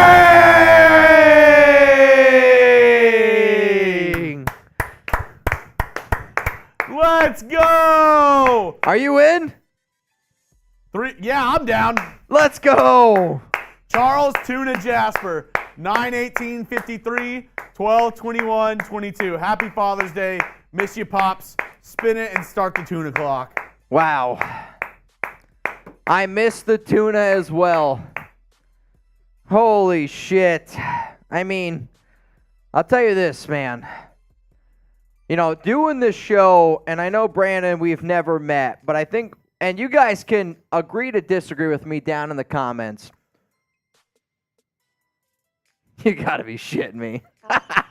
We have one more spin. Oh, my God. We have one more spin. I mean, if this lands on a beer bong, I'm just gonna do a boot.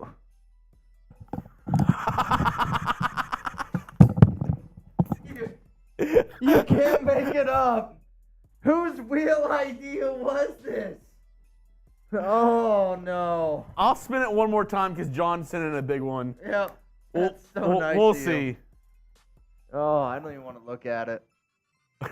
I don't even want to look at it. You gotta be shitting me. Who's making this game up? Who is doing this? There's no way. I bet you we have spun this effing wheel. All right, we'll spin it one more time. So I don't want you to. you have a shot and a boot. Yeah, we have spun this wheel 10 effing times. And I bet you 9 out of the 10 are on me. Holy shit. I was going to say, we're going to end the stream if that lands on another one. So, Oh my god. we're going to go get text. So Martin. two beer bongs and a. And a boot. I mean, I'm a deal maker. We got to do it. All right, take your shot. I'll get text. I'll get your Borelli jersey. All right. I got to mentally prepare myself for this. Oh my goodness. I'll tell you all right. Trizzy's off today, Borelli. So, I'm glad I'm not in Vegas. Because that's a 0-0. That's me betting everything and getting a 0-0. Holy shit. That's unbelievable. That's betting on black, on reds, on odds and evens, and 0-0. That's what I felt like I just got. Holy shit. Who's a better running back? Jacobs or Barkley? I don't know. I'm going to tell you, coming up here on today's show, this is going to be interesting, man. Oh, this is going to be interesting. We're gonna figure out how to muscle our way through this one. Let's give some shout outs here. What up, Tropical Remy, Rebel Montana, Lord Body Bear, Martin Dustin Hill says, being honest, it's Saquon Barkley from Dustin. Scott JJ, he's solid. Juan's gonna go with Josh Jacobs. Adrian, Josh Jacobs. What's up, Tropical?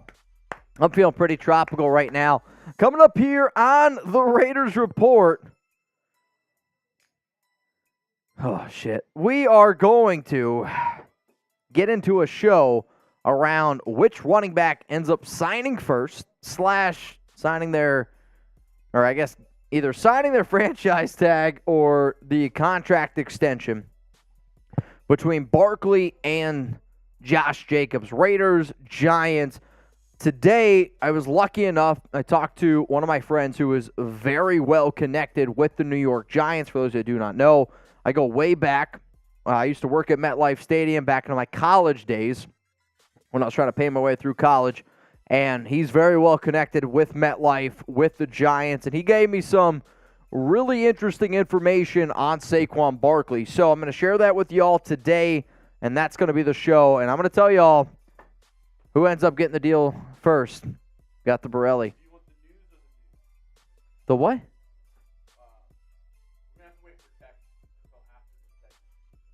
Oh, he's filming? All right, y'all. So I hate to be Mr. Buzz Killington, but the birthday boy, where all these deals kind of got started for, he's a producer here at Chat Sports. He's filming a show. So he's still got probably like 15, 20 minutes left, which maybe isn't a bad thing because that's when Raiders Friday Happy Hour will officially get kicked off. Yeah, he's also he's a lightweight. So it'll probably be better for him to get the work done before he actually has to knock one back. So what, you're going to do it now? Yeah. All right, Chugs is going to knock back a beer bong now. Mike, do you think I could do a boot before he does a beer bong? I don't know. I've never seen him do a beer bong, to be honest with you. Oh, Tech? Yeah. I've never seen it. I thought you were talking about me. I was like, I don't think so. No, I have seen you consume more liquid than Zion's girlfriend. She emptied those balls. That's word on the street. Good for her, though. All right, so Steven says, man up. Bruh, what is that? This? It's a merbonga. It's a mermaid bong. You see the teats? It's literally the name of it is called merbonga. So the people that invented this thing, dude, they hit me up like 3 years ago, and they're like, we're going to send you one. And I was like, let's get it going. Let's get it going. Are you saving that for Tex? Oh, we probably could. Up to you. Also, we're gonna let Tex hit the. Oh, we're gonna hit the gong so hard. He really wants to do it. Yeah, he asked us multiple times, can he hit the gong? Multiple times. I said only if Borelli sends in a $200 super chat. All right. So, Chugs, knock back the beer bong here. I do have to say, though, We got one more segment. while we have him here, I'm a little upset you hung up the mic graph. I was hoping I could catch a couple bars on your next track. I'm glad you're doing your thing and you're doing what you love, but I can't lie if I did say I wasn't a little selfishly upset that I couldn't be on the next track. Yeah. No, I agree. I love some of Graph's best music. Unfortunately, he's not on Spotify anymore, so I can't get it. But 112 is a great one. Control Alt Delete. Hey, Just saying. You think we're kidding? Serious. I forget what song that you used to sing about your twins. Love that one. Can't remember the name. That's a motivational song right there. But somebody said, did we gamble in Vegas? I did not. You did. I did. Didn't go well. Did not. Immediately lost all the money I pulled out. Yeah, see, two things. One, I don't pull out. Two, I don't gamble. So, not a big gambling guy. My mom's family, they're like, He said it'll come out of retirement for y'all. Let's go. ooh, maybe here on the Raiders Sport for a little Frosty Friday. wants you to do the gritty. The who? Dude, Frosty's always the gritty guy. Do it.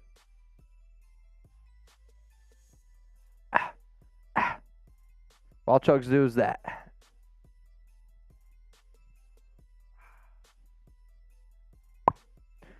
There you go. Yeah. Never. I don't. Really? Never have. Never. Not that I remember. Nope. It's not me. All right. All right. I gotta, Chugs, you gotta hop up on screen real quick. I gotta switch my jersey. And then we're gonna get into the segment around Jacobs and around Saquon. Never got that far. Here we go. Family show. I know, Martin. I know. All right. Before we get into this Josh Jacobs, Saquon Barkley segment, where Mitch breaks down who he thinks will get paid first, who should get paid first, and who he thinks is the better back. Yeah, I'll fix it. Several shot clocks missed today, says Robert Jensen. JJ all day. Graf, what do you think? I didn't see your answer. Who do you think's the better running back? All things equal, paying them the same right now. I said you can either have Josh Jacobs or Saquon. They're both on the franchise tag. You get them for 1 year. You could switch them if you want. Who do you want, Graf? You want Josh Jacobs or Saquon Barkley for this next season? Let me know. JJ from Raider Rob, JJ from Raider Kiko, JJ from Mario, SB from Alan Spice, SB from Dustin Hill, Hannah with the SB. Scott Raider says JJ will play on the tag, but he is the better player and should get the deal. Let's see. Bag Chasin says JJ. A Cat of Monkey says JJ all the way. Chad, Zalesbo, Raider all say JJ. Zalesbo, how's it going? Great to see you the other day at the event. We had a lot of fun. A lot of Woodson whiskey consumed at that event as well. There was a lot, and I mean a whole lot. Dude, I don't even know. I think I probably had, 4 or 5 shots of whiskey, and then I probably had 4 or 5 shots of whiskey in the cake. So that cake was pretty wild. All right, Chugs, this is what we're going to do. We're going to do a segment here, okay? Mm-hmm. And then I would like to be able to bring on a guest. Is that possible? For Friday happy hour, for like half hour. Yeah. Yeah? Can you like set it up the link? I could send it to them and we'll go from there type of thing? Yeah, go ahead and send them. You send me the link and I'll send that to them and I'll keep them updated. So I'm actually going to bring on, I've been wanting to bring on this person for a long time. Never brought him on before. And they're going to be able to help us out here a little bit with Raiders Friday happy hour. So give me 1 second. I got to message him real quick. Give me... Do I know who it is? I actually don't know. I don't know if you do. But this is, it'll be fun. It'll be a good time. It'll be a good time, I promise. Better running back, Jacobs or Saquon Barkley, coming up here on the Raiders Report. I'm going to do my best to give you that answer. I'm going to tell them to bring your drinking pants. There we go. Bring your drinking pants. Can you guess who the mystery guest is? Rebel has a guess. Rebel has a guess. Raider Cody. It's not him. It's not him. All right, Chugs, let's get this thing going. Derek Carr? Yeah, I'll tell you what. I would love for DC to pull up on this. I mean, I challenged DC to the wing eating contest. Crawfish. Not doing crawfish. Why not? Crawfish gross me out. What? Well, there's a difference. Eating crawfish the way that I had to eat wings in order to win, that was a lot. Well, Adrian, we've had Graphic on the show, so I'm guessing it's not Graph. It's not Graph. It's not Graph. I've had Graph on the show a bunch. Buddy Bear said Max Crosby. Martin said Jamarcus Russell. It's not a player. It's not a player. All right. You ready? I think I'm ready. All right. So presented by Manscaped, just so y'all know. And I hope y'all are ready to get a little bit wild here on today's Raiders Report. I got to take a breath. This is gonna be a marathon here. Here we go. Coming up right now, who's the better running back? Jacobs, Barkley. I'm going to tell you, and on top of that, I'm going to tell you which running back ends up getting paid first. Raider Nation, what's going on? You're watching the Raiders Report. Today's show is presented by Manscaped. I know John Borelli uses Manscaped. He's a member of Mount Raider More. My question to you out there is this. Do you use Manscaped? You can, if you go to the link that you see below, go to manscaped.com, use code Raiders for 20% off and free shipping. Coming up on today's show, are the Las Vegas Raiders waiting on a Saquon Barkley deal before negotiating a deal with Josh Jacobs? I had the opportunity this week to sit down with an insider from the New York Giants. For those that don't know, my ties. I used to work at MetLife Stadium to pay my way through college. Had the opportunity to sit down with somebody that has some sources with the Giants, and they gave me some pretty interesting information around Barkley that will impact Josh Jacobs. And I'm going to give you all of that information on today's show. So let's talk about Josh Jacobs here real quick. Who budges first? because that's the big-time conversation. Both of these running backs were hit with the franchise tag. Both of these running backs want a brand-new deal. Source, the Raiders want the Giants to set the market with a Saquon Barkley deal. So essentially, McDaniels and Ziegler want to see what Brian Dable, what the Giants end up giving their star running back. Here's the thing. The Giants want to do the exact same thing. They have been waiting on the Raiders to set the market for Jacobs. And both running backs are coming off incredible seasons. I can make a legitimate argument that Saquon Barkley and Josh Jacobs and Derrick Henry are the best running backs in the National Football League as it stands right now. We know how great Josh has been, and we know how great Josh was last season. 12 rushing touchdowns, led the NFL, 1,653 yards, 340 carries, a true bell cow.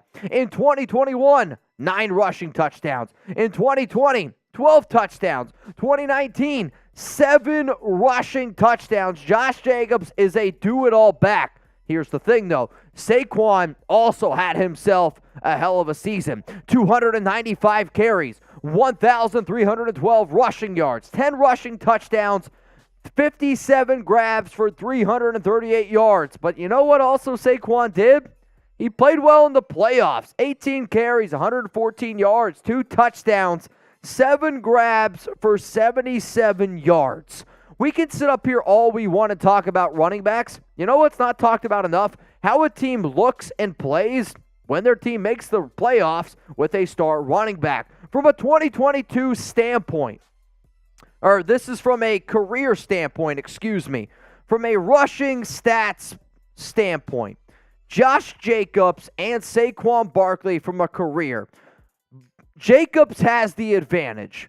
Rushing carries, the yards advantage from a yards per carry goes to Barkley. The first downs, though, is definitely Jacobs. Touchdown, also Jacobs. What's really cool about this metric, and Chugs, if you could add it, both of these players have played 60 games. Add it in the title.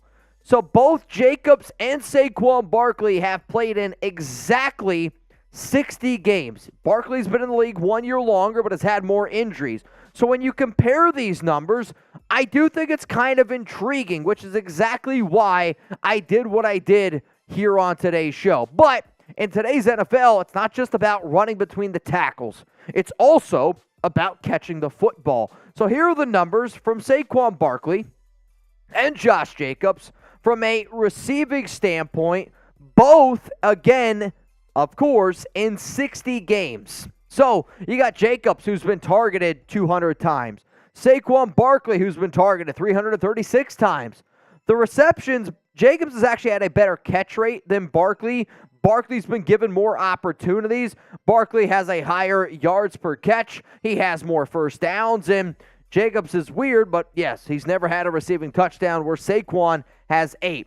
When I look, though, at running backs, I do obviously look at between the tackles, but yards are yards to me, right?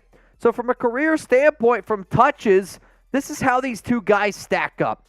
Jacobs, more touches. However, Barkley has more yards from a touch standpoint.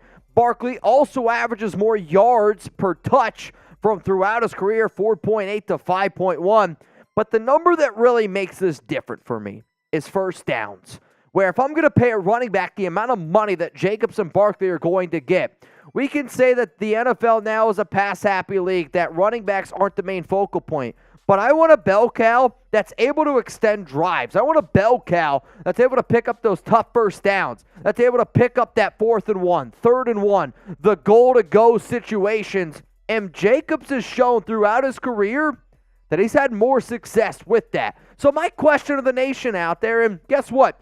We're going to get a lot of New York Giants fans that come across this video as well, because it's an important topic for both teams. So my question to the nation and the Giants fans out there is, who's the better running back? And I don't want you to just answer this because, oh, I'm a Raider fan, I'm going to say Jacobs. Oh, I'm a Giant fan, I'm going to say Barkley. That's not how a good conversation goes. Let's have a legitimate conversation. We're adults. Type JJ for Josh Jacobs or type SB for Saquon Barkley. For me, the running back that I believe is the best, well, I'll tell you after I tell you about our awesome sponsor here, Manscaped. 20% off and free shipping with promo code Raiders. And today's show would not be possible if it wasn't for Manscaped saying, you know what?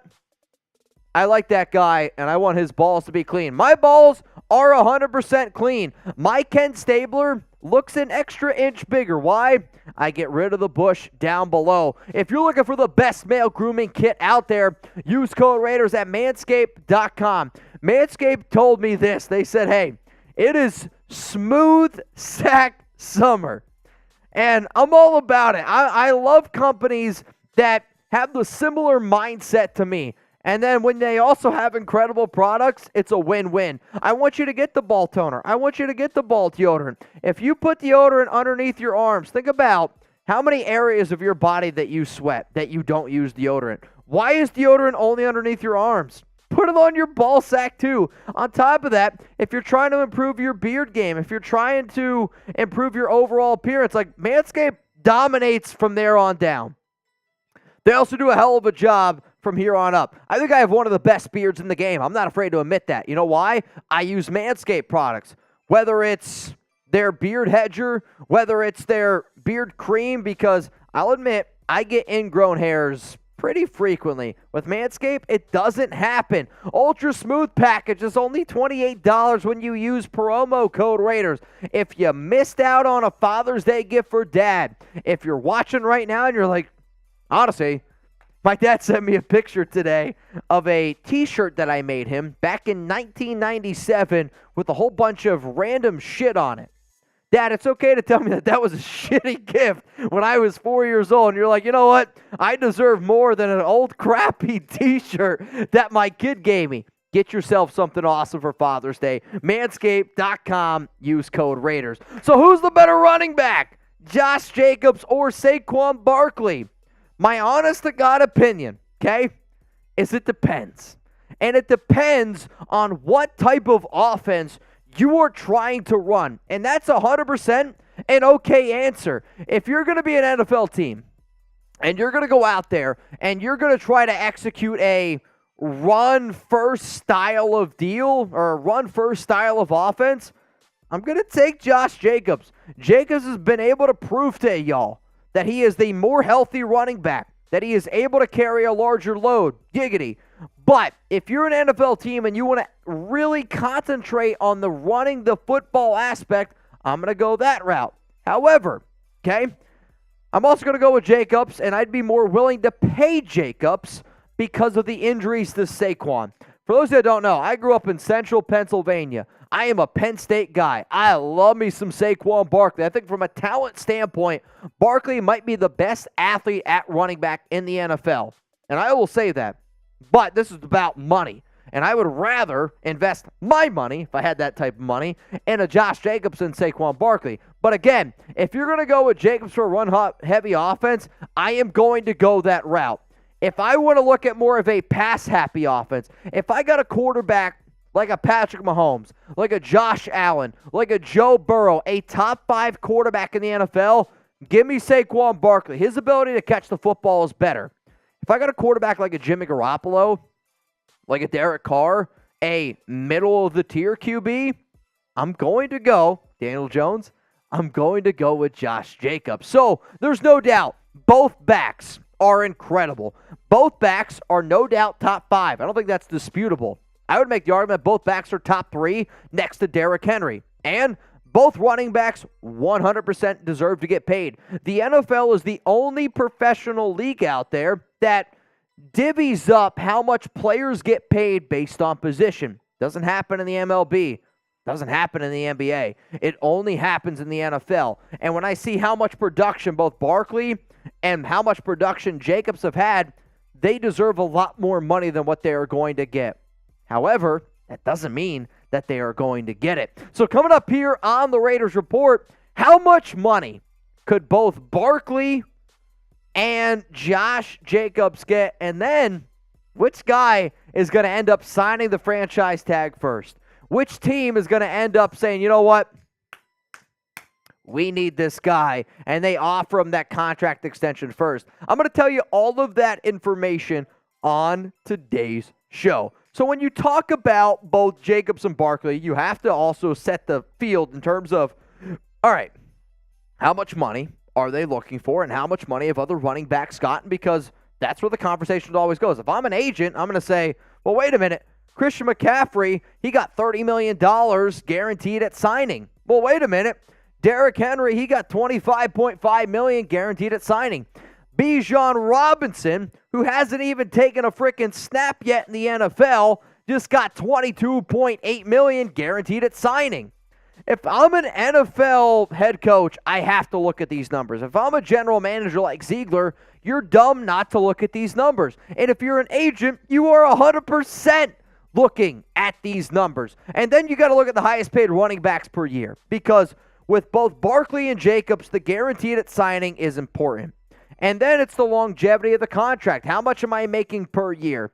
As it stands right now, here are the highest paid running backs per year in the National Football League. As you're going to see, Pollard, Barkley, Jacobs, all sitting over there on the franchise tag at $10.1 million. I think both Barkley and Jacobs are looking at what Alvin Kamara and Christian McCaffrey both got, and they're saying, that's what I want. If you're the Raiders and you're waiting on Saquon Barkley, well, here's the thing. Here's some rumors around Barkley's timeline. Apparently, he rejected a deal during the season where he would have got $12.5 million per year. Then, he rejected a deal after the season, apparently around $13 million per year. Another report came out that he rejected a deal before the franchise tag at $14 million per year. Here is what my Giants insider has continually told me, and if you have watched this show for a long time, you'll know that I have said the $15 million year number multiple times. That's what I'm hearing Barkley's looking for. He wants $15 million a year. And from a guaranteed standpoint, he wants essentially double of what the franchise tag is. If he's looking at the franchise tag, he's like, why am I going to sign the franchise tag for 1 year? When, if you want, I'm willing to sign a contract extension at maybe a little bit of a cheaper price, but I want the guarantees at around more than 22.1. From what I understand, he's looking at $22.2 million in guaranteed money. So, 2 guaranteed franchise tag numbers. What I have given y'all for my Jacobs contract projection, and the OGs will know this, right here, 22.2. Why? It's double of the franchise tag. This continues to be the number that I hear from NFL GMs, NFL staff members, people that know the Saquon Barkley situation.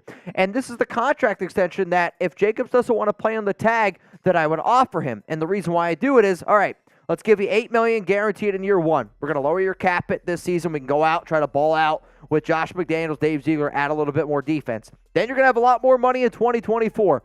You play really well in this season, that means you have an opportunity to make this number. If you don't give us the production that we're looking for, you're not going to make this figure here at 15.2 this upcoming season. These are the reasons why I show you the numbers that I show you. And per my Giants insider, the Giants and Barkley will get a deal done. He is extremely confident that the Giants will get a deal done with their star running back in Barkley. However, he literally told me, he's like, dude, it's not going to happen until July 16th or July 17th. And some of you are like, well, when do they have to get a deal done? You got to get a deal done by July 17th at 4 p.m.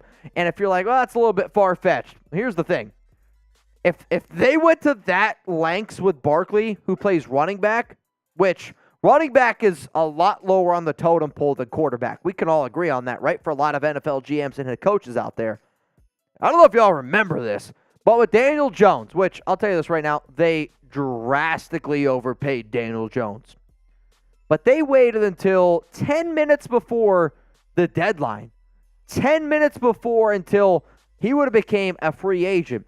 And that's when they gave him 4 years, $160 million. The Giants aren't afraid to play with deadlines. And from what I understand, they're going to do the exact same thing with Saquon Barkley. So, if the Raiders are truly waiting on Saquon Barkley's deal, then it's going to go all the way up to the July 17th deadline, which makes me sick to my stomach as a fan.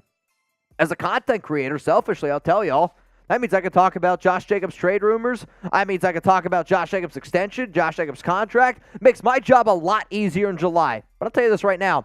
I would rather my life be a lot more difficult in July. That way we can celebrate in September, October, November, December, hopefully January, and then for the love of God, hopefully February. But if this is the plan right now by the Raiders, I don't like it. You can't wait for Barkley because they're going to wait until the very final opportunity until that deal gets done. Now, this is what Josh McDaniels had to say on Josh Jacobs.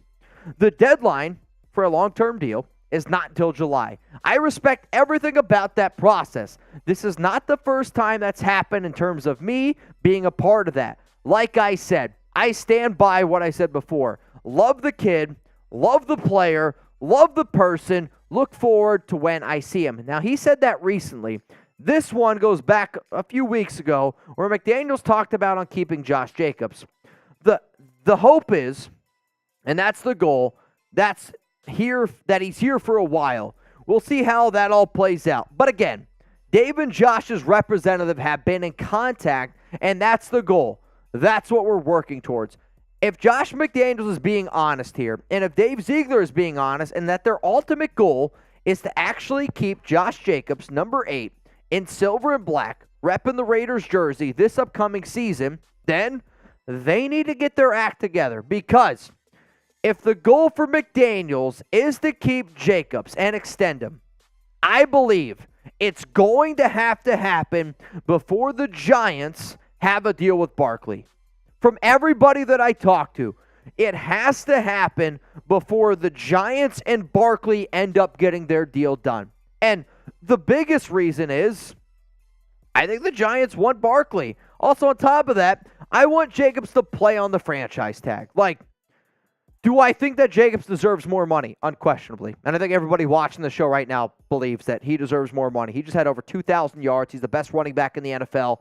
You look at some of Christian Kirk's making 17 mil. Why is Josh Jacobs making 10 million? You know what I mean? It's like bad position thing. However, from a Raider fan standpoint and from a what makes this team better standpoint, I want Jacobs to play on the franchise tag. And I also can't blame him for wanting more money after a career year. But let's get this thing straight. And I'm going to post this on IG, and I'm going to post this on Twitter as well. I believe the Giants are willing to pay Saquon Barkley more than the Raiders are willing to pay Josh Jacobs, which is why it's important for the Raiders to get a deal done with Jacobs first. When you think about how much of the investment that the Giants had in Barkley, taking him where they did, number 2 overall, compared to where the Raiders took Josh Jacobs at 24 overall, it's a lot different. Mark Davis compared to whoever the hell the Giants owner is right now, I can't think of his name. Marrow, sorry. You have both of those guys. They know, investment-wise, it's a lot more important to keep Barkley and to pay him a lot more. My biggest worry is that the Raiders wait for Barkley to get a deal done, and he's making $15 million a year, which he does. He deserves it. However, though, if Barkley's making 15, if I'm Jacobs on his camp, I'm like, I'm better than this guy. I want to make 15. Where the contrary is, if I'm the Raiders, right now I say, hey, the Giants are unwilling to give Barkley anything. Tony Pollard also on the franchise tag. He's going to play at 10.1. I'll make you a deal. I'll give you an extension at the deal I showed y'all earlier where he's making 12. And that's a good deal for Jacobs. That's a good deal for the Raiders. And then Barkley can go from there. If you wait for Barkley to get his deal done first, the Raiders are going to end up paying Josh Jacobs more. And what I'm really afraid of is Barkley gets 15. And then Jacobs asks for 16. They say no. All right, well, give me 15 like Barkley. Raiders say no. Well, I want 14. I'm worried the Raiders still say no. Because I don't see Josh McDaniels, Dave Ziegler, in their track record of paying running backs to go up to that high of a number. So then the number gets so damn low that Jacobs is like, well, wait a minute. I don't want to play for you guys. I want to get the hell out of here. To make sure that both parties are happy and to make sure that this Raiders team is successful, you need to get the Jacobs deal done before Saquon Barkley's deal ends up getting done. If you agree with a lot of the logic that I provided here on today's show, and if you enjoyed today's show, hey, the biggest thank you that you can ever give me, obviously, super chats go a long way. Obviously, liking the video goes a long way. Obviously, subscribing goes a long way. But if you agree with my thought process, here's the thing. I want you to share the video, and I want you to share it on Facebook. I want you to click the share button right now. I want you to select the Facebook icon, and I want you to click post to Facebook. Send it out there. I know a lot of people see the content that I provide on Twitter. I know a lot of people see the content I provide on IG, YouTube. Well, let's get Facebook caught up a little bit. So if you enjoyed today's show, if you made it this far, it would mean a lot to me. And honestly, if you agree with me, let's continue to keep this ship riding. Please, don't be afraid. Share this video on Facebook right now. All right. You ready? What do we think here? Raiders Friday happy hour. I just got a text from the fiance.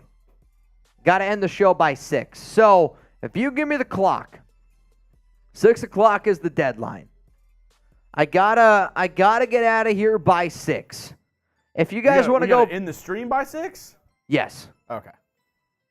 So Friday happy hour until 6 o'clock today. We still have some ways to go to catch up to Dolphins. If we catch Dolphins early, might be able to make a few extra deals. I still owe a boot. I sent the special guest the link, which you might have to test out some audio here and there. If I got to wear a different headset, we'll figure it out. We'll go from there. But we got 250 people watching. Because Brandon Jasper is still tuned in right now, and because the nation is having a hell of a day, we are 29 likes away from a tuna clock. And honestly, kind of want to do the tuna clock when we get our new guest in here. So, 29 likes away. Brian Darr says 6:11 here. I got to end the show in 47 minutes. It's Father's Day, which I'm sure a lot of y'all understand.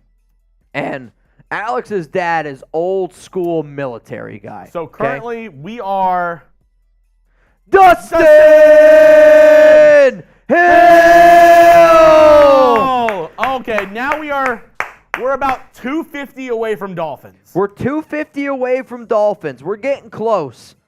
We're getting close. Dustin Hill, 5 more entries and a wheel spin. I still owe you guys a boot, and we're about to bring in Tex once he's done filming. He's still in there filming, so.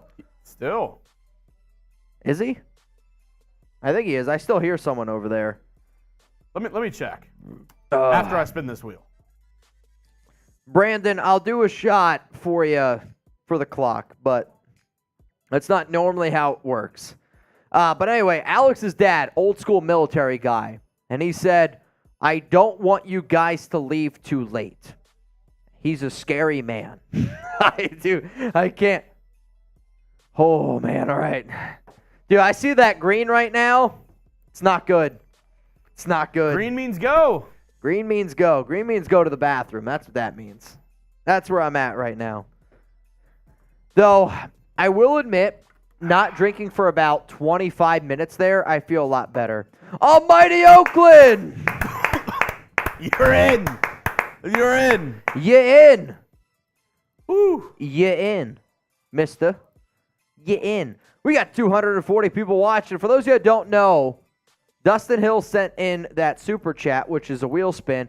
Can we show the people right now the Raiders report? Robert says, how are 14 minutes already off the clock? Robert, I mean, I'm keeping you up to date. I got to get out of here at 6. So that's how. I can't have an angry fiance before a 3-day weekend for me. That's bad news on my part. Hopefully you understand, Robert. I think a lot of guys are like, all right, yeah, I get it. Which I already told her that this show would be done at 5:30 and I'd be home by 6. So I'm already, I might as well sleep with Chuck tonight. Yep. What do we got? You're going to go look for him? We easily could have been 12-4 if it wasn't for bad luck and bad coaching, a.k.a. McDaniels. We have so much talent. Pay Josh his money, and hopefully McDaniels is gone next year. I can't stand him. I mean, here's the thing, though. Like, if I'm the Raiders, And if you want them to pay Josh Jacobs, that means you don't want them to get rid of McDaniels, right? Like, you're paying Jacobs to win this season. If you want to get rid of McDaniels, then you're not going to pay Josh Jacobs. That's my God honest truth. Jacobs helps you win this season. 12-4 is probably a little bit too much. It's also mathematically incorrect.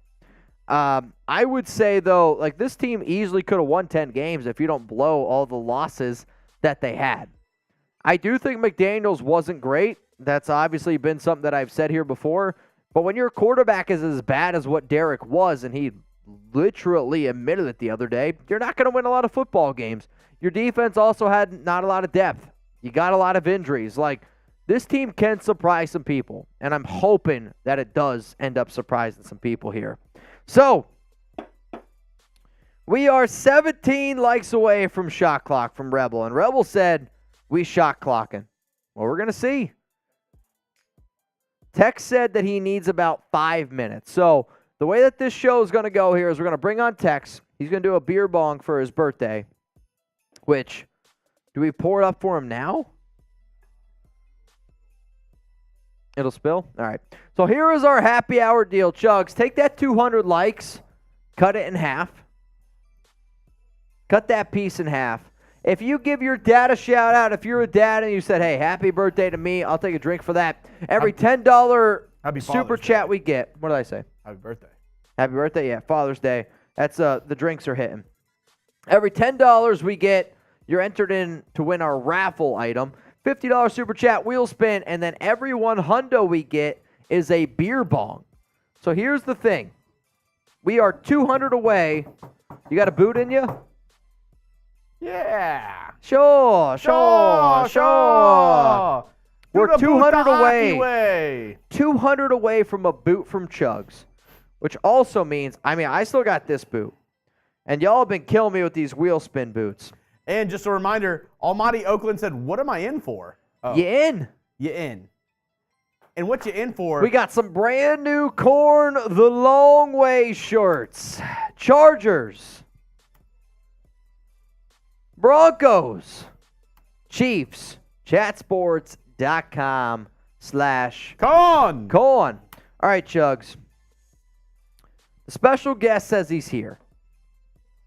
Is there any way we can start working on some of the logistics to get him on? And then once we get him on, we'll figure out everything else with Tex. So one of the things I've been trying to do here is get more Raiders content creators on this show. Because at the end of the day, the nation's a family, and I hate the narrative that Raiders YouTubers, content creators, they don't get along. Because it's the furthest from the truth.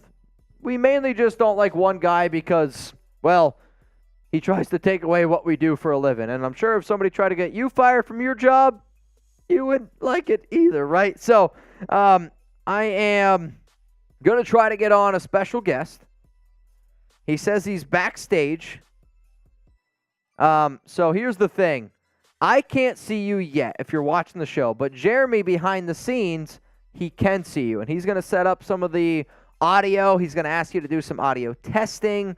And then once he gives me the green light, we will bring you up here on today's show. But I'm going to tell you all right now, you better have some of your drinkies. You better have some drinky poos ready to go because it's Friday happy hour here on the Raiders Report. We're going to talk a lot of content. If you guys want, start using hashtag Raiders to get your questions and comments in for our very special guest. Because I'm excited because I go back and I think to when the very first time I met this guy, it was through a college friend of mine. And at the time, I was like, all right, like I'm down to talk to him.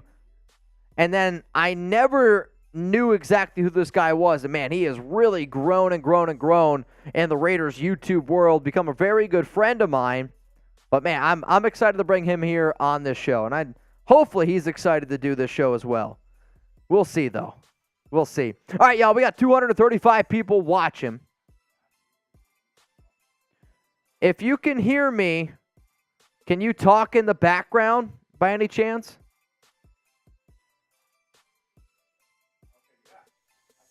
So you can hear him, I can't. So if you want to, can you do another audio check? Check, check, check. 1, 2. I can't. So if you...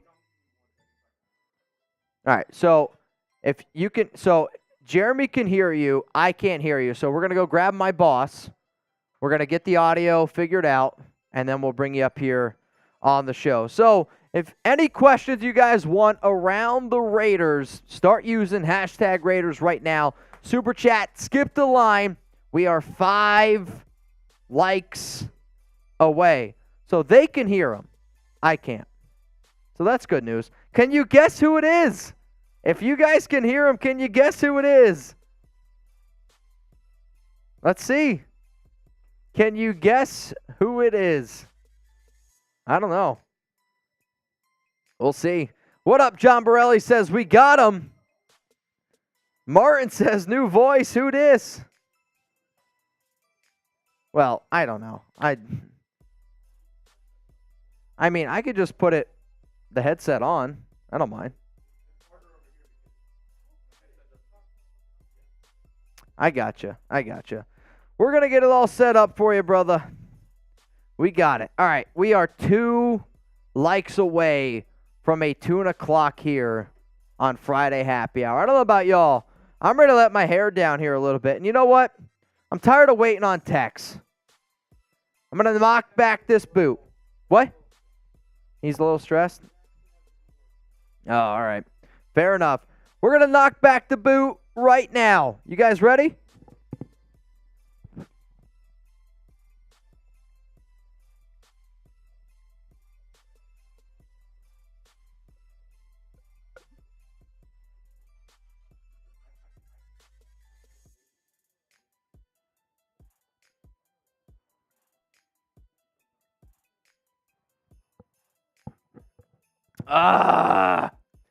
Feels good. Oh, it feels so good once it hits your lips. Wow. I'll tell you what. I'm ready. I'm ready for a hell of a weekend here. I'm trying to get this weekend kicked off the right way.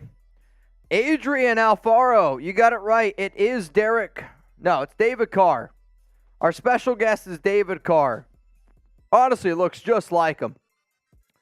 I'm telling you right now, you guys are going to see this guy and you're like, wow. Probably a better quarterback than David Carr, no doubt about it. Definitely better hair. Though I'll admit, I don't know if I've ever seen his hair. So I think today, my goal on today's Raiders Friday Happy Hour is to see this guy's hair, if he has any. I don't know if I've ever seen it. I mean, I legitimately don't know if I've ever seen it. Loss says Sanjeet. I would love to get Sanjeet on the show, but that's not who it is. That's not who it is. Hey, don't do my Fresno State alumni like that. Borelli, I'm sorry, but Mr. David Carr has said some pretty terrible things to me, and the entire Carr family has said some pretty terrible things to me. Derek has not. The rest of the Carr family, sorry, man. Not on board with it. We got a super chat from Brandon Jesper. And it's tuna clock time. All right. Here's going to be the deal. Because I want more people to participate in tuna clock. Because I have a good time when we do it. So, you ready? You guys ready? Every single $5 super chat, I'm taking a drink. Every $5 super chat. And I don't do this by myself. I don't like to drink by myself. If you're at the bar drinking by yourself, you can do that, which I'm not going to judge. Me, Raider Nation, it's not how I do it. So, because of that, if I take a drink, y'all are taking a drink with me.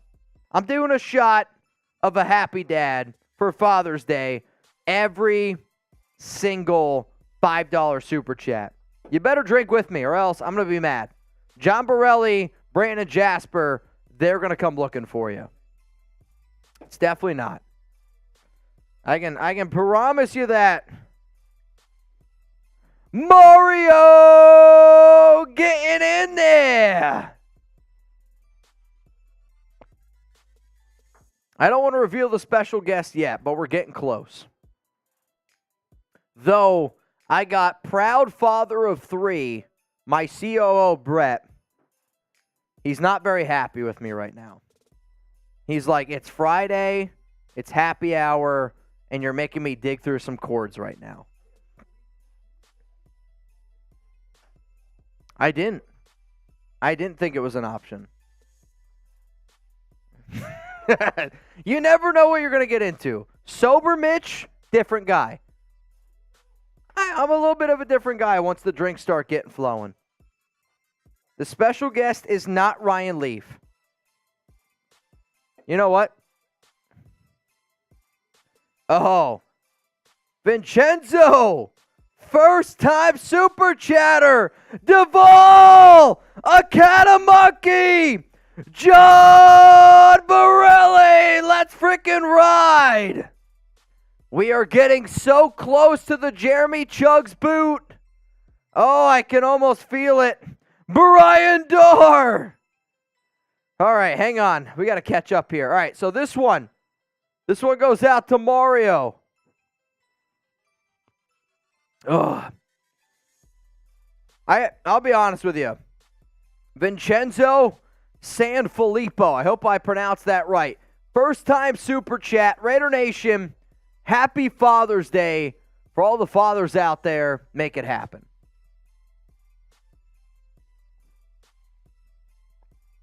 Vincenzo. Let's go to Duvall. What up, Duvall? So I'm worried because Duvall just sent in a super that says number 1. And the reason why I am worried, oh boy, I can hear that. The reason why I'm worried is because he sent in number 1. Let's go to a cat a monkey. I'm drinking with you, Mitch. Happy Father's Day to all the dads out there. A cat a monkey. Hey, special guest, can you do another audio check?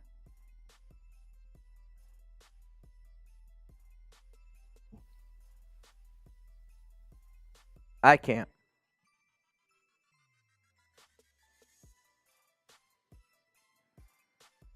A cat a monkey.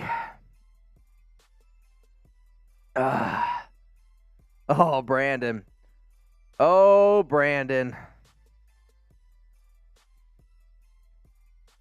Phillip Rivers, not the guest. Not the guest, I promise you. Hey, how you doing? You're okay. Dude, you got to work, bro. You're fine. You're fine. I did just get that one from a cat a monkey. Shout out to him. John Borelli, we coming for you. Oh, boy. We are getting close. We got to take down Dolphins. And remember, if we take down Dolphins, somebody owes me a beer chug and a dolphin suit. For Borelli, I owe... You know what? Borelli, you're getting a fireball shot. Borelli's getting a fireball. A fire bleezy. A fire bleezy. I will admit, I do want to get somebody who was just mentioned here on today's show on this show. But,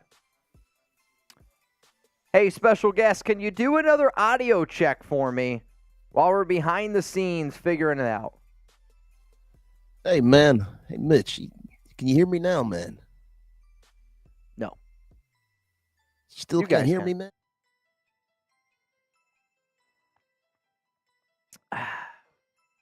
Think we're good?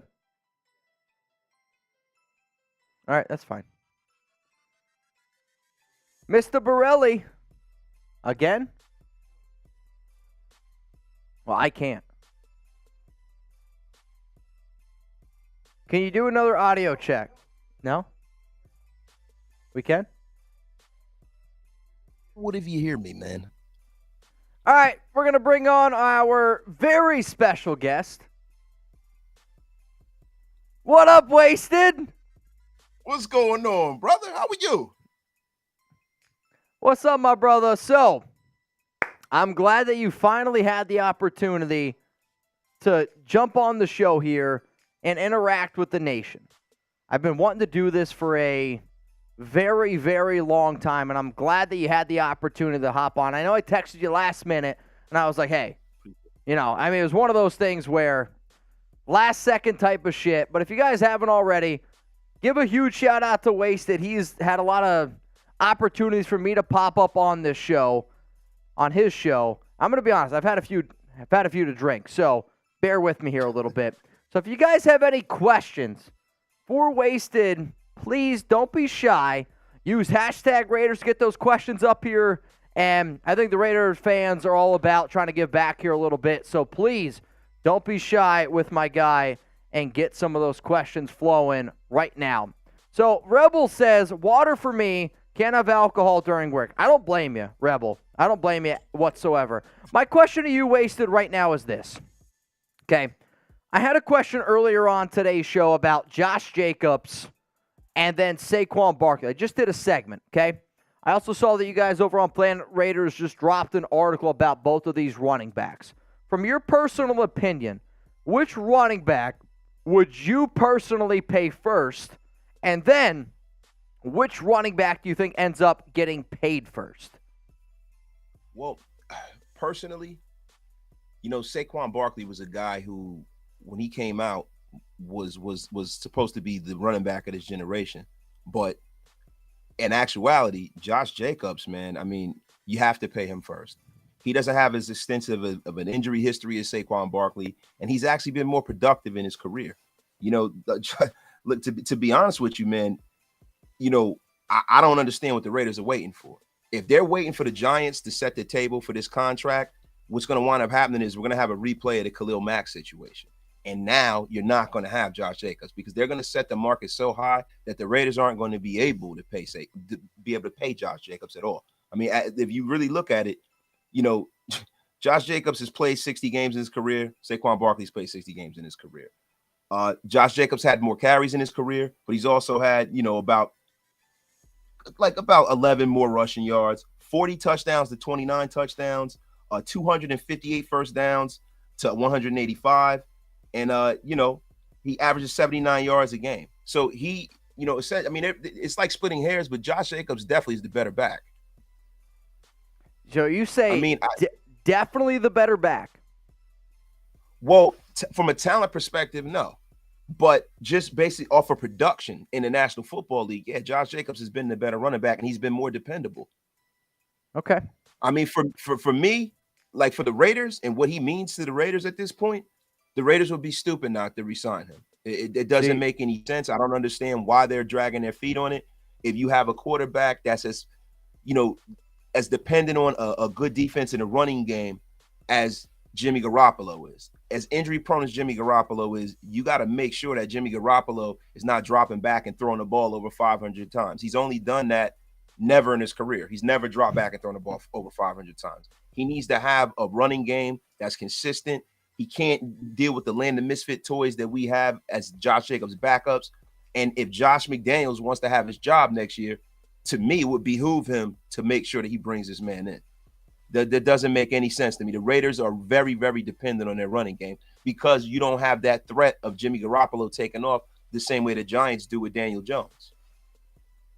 One of my favorite things that you do is you use the word behoove a lot, which I've never heard before until I started talking to you, which I greatly appreciate. Also, one of the things that I mentioned before on this show was with this current Raiders roster, with the Jimmy Garoppolo, with this defense the way that it is, I agree. I'm more willing to pay Josh Jacobs because that's the conversation for the Raiders.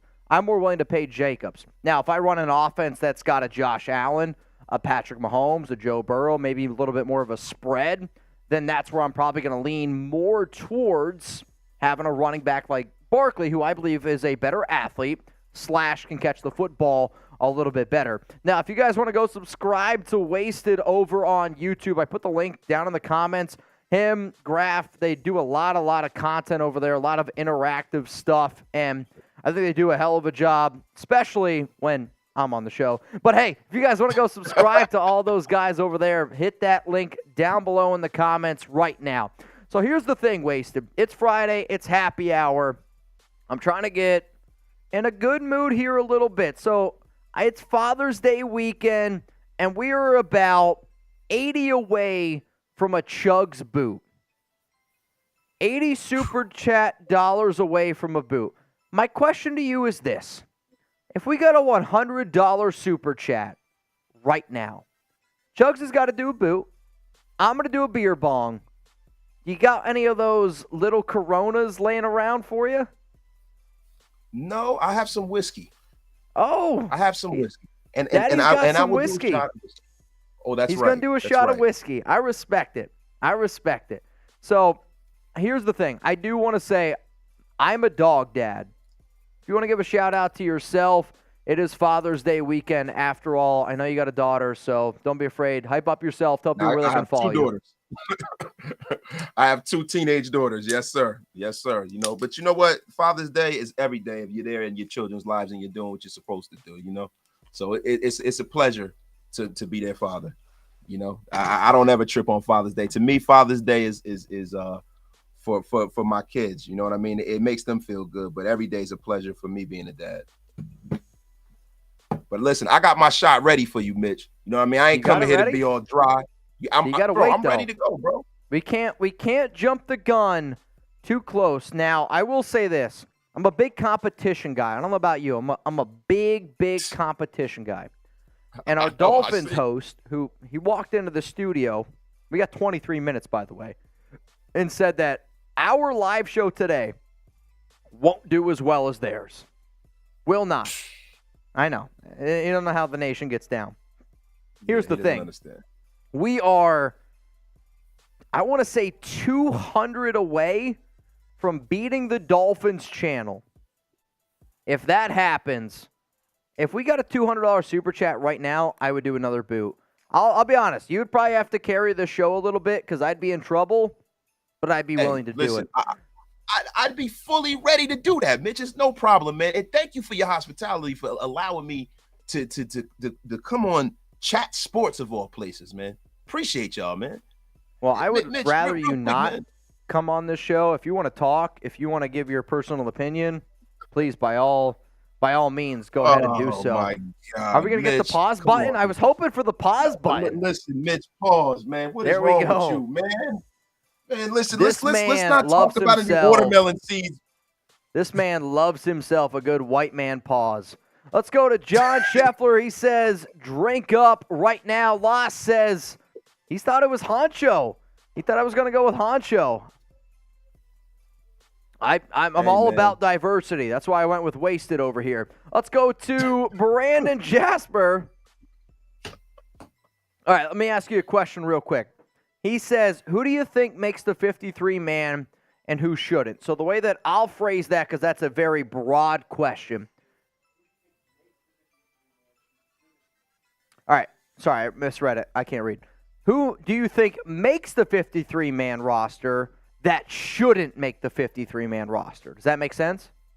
Yeah, and, you know, there's definitely a guy that makes the 53-man roster that I don't understand why they brought back. I have no idea in the world. This man is probably the worst left tackle I've ever seen. It's the worst right tackle I've ever seen, man. I mean, it's ridiculous, man. Now, it's in between this particular gentleman, and it's also in between a wide receiver that we have on this roster, Keelan Cole. Keelan Cole might make this roster, but this guy is no way that Keelan Cole should make this roster. With the wide receiver talent that we've brought in, the fact that the guy can't catch a cold, he caught 1 touchdown last year. He's a bum. He needs to get out of here.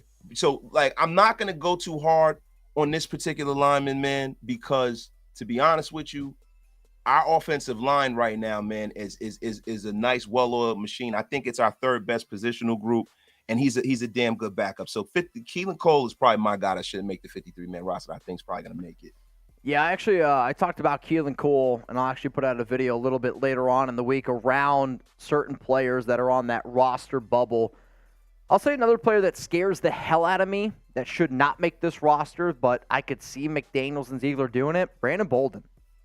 Like, oh my God. Brandon Bro, Bolden's another one where if they end up keeping Bolden and they don't bring back Jacobs, I am going to throw an absolute temper tantrum in the middle of Walmart Wasted did not give me the candy bar that I wanted type of temper tantrum. That's what I'm going to do because there's no explanation why you can move on from Brandon Bolden and save $2.23 million and you he stinks. Bro, He's like the sixth best running back on our roster. It's unbelievable. If Brandon Bolden is here to teach everybody about the offense, make him a positional coach. Seriously. But as far as him playing football, put him he next needs to to Amendola. go. Yes, he needs to go. Look, this whole thing, and this is the thing for me, right? You know, I have been a guy who has tried to be positive and support the coach because we kind of really have no choice, right? And I think that there's some genius there. I think there is some genius there with Josh McDaniels, right? But I think that I'm praying that he can get out of his own way, because if he doesn't get this Josh Jacobs deal done, bro, that goes to show me that he thinks that his system outweighs the actual talent on his roster.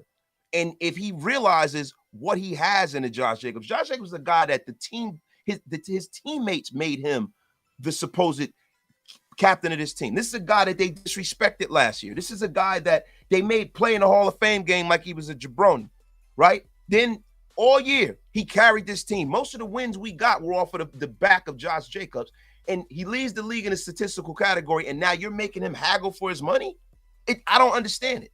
I like, before they even signed Jacoby Myers, I would have made sure that we had a deal in place with Josh Jacobs, because he's essentially your third best player on this team.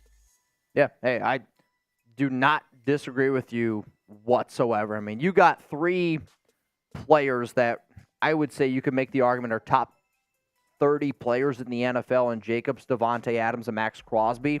And the fact that you're not doing everything in your power to keep one of those guys is a little bit frustrating, especially if you are truly trying to win this year. If you're not trying to win, I can understand a different argument. But hey, I agree with you. One of the reasons why I do not like McDaniels is because I think he has the mentality of, I'm going to be it's not as important as players to coach, where I can make anybody as great because I'm that good of a head coach. And sometimes you got to put your ego aside here a little bit. All right, y'all, we got 220 people watching the Raiders Report.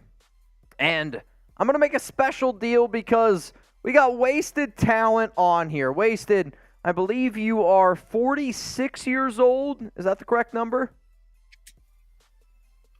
Yes, I'm not 46. I'm 45, but I will be 45. All right, let's go with 45. Every $45 super chat until Raiders Happy Hour ends, I'm going to do a beer bong.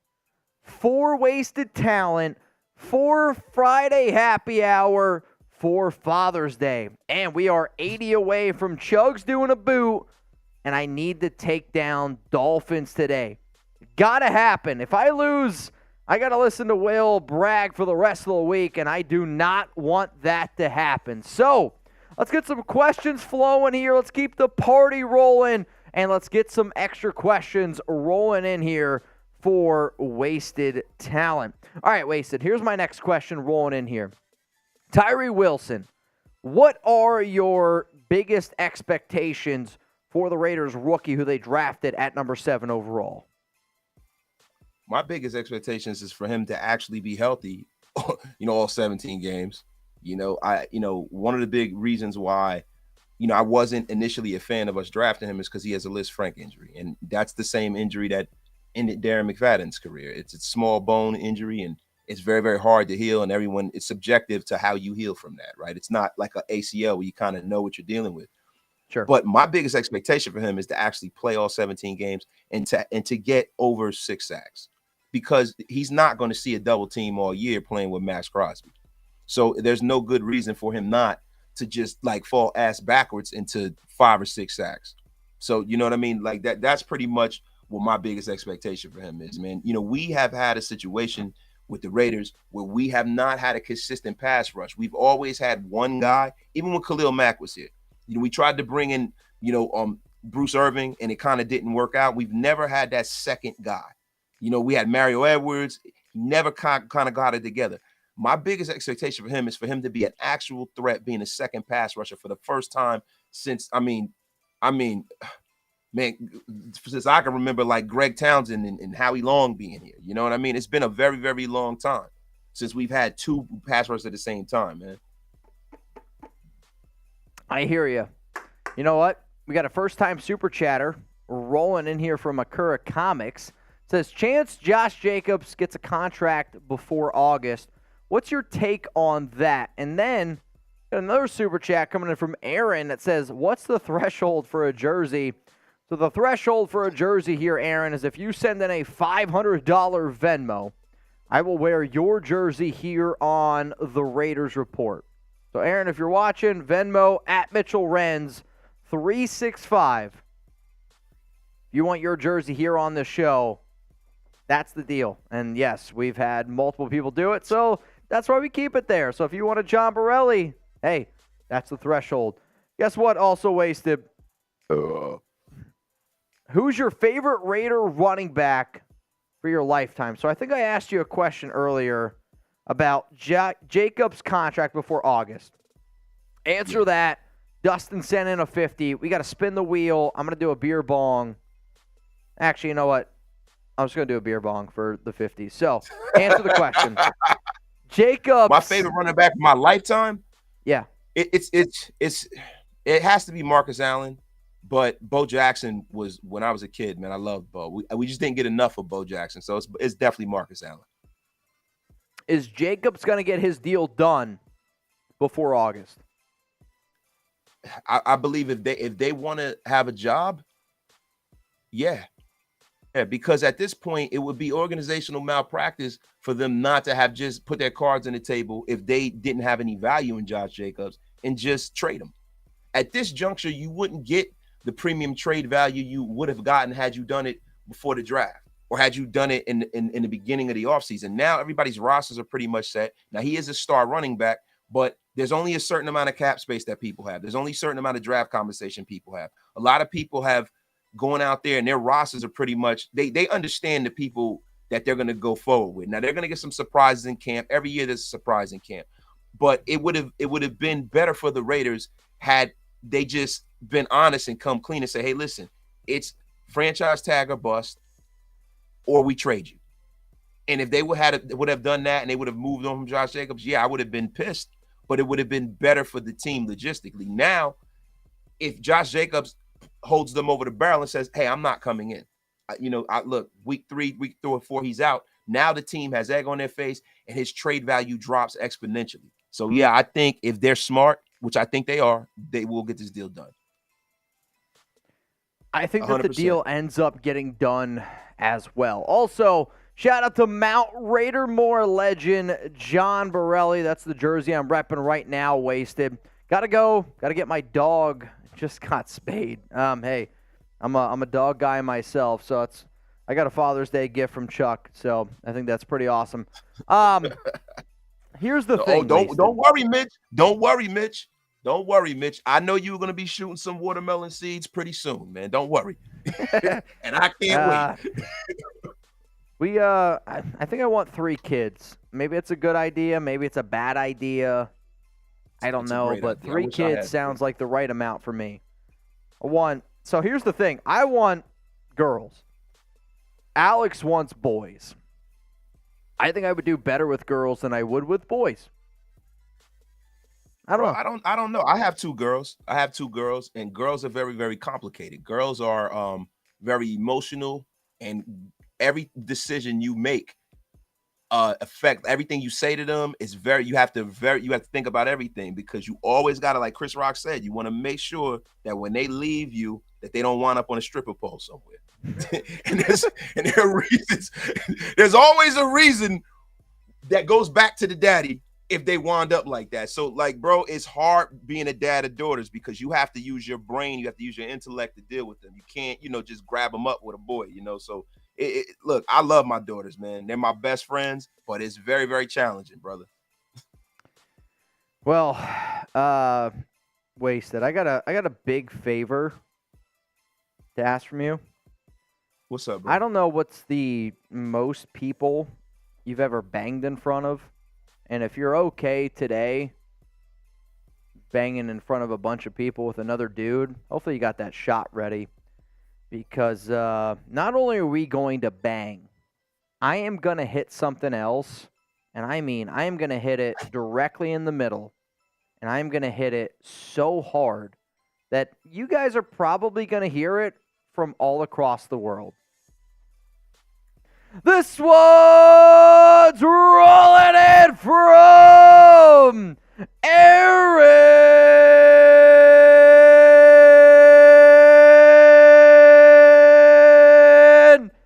Gelati.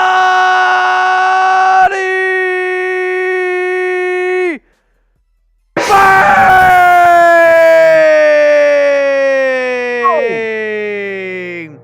He wants a Raiders Report jersey.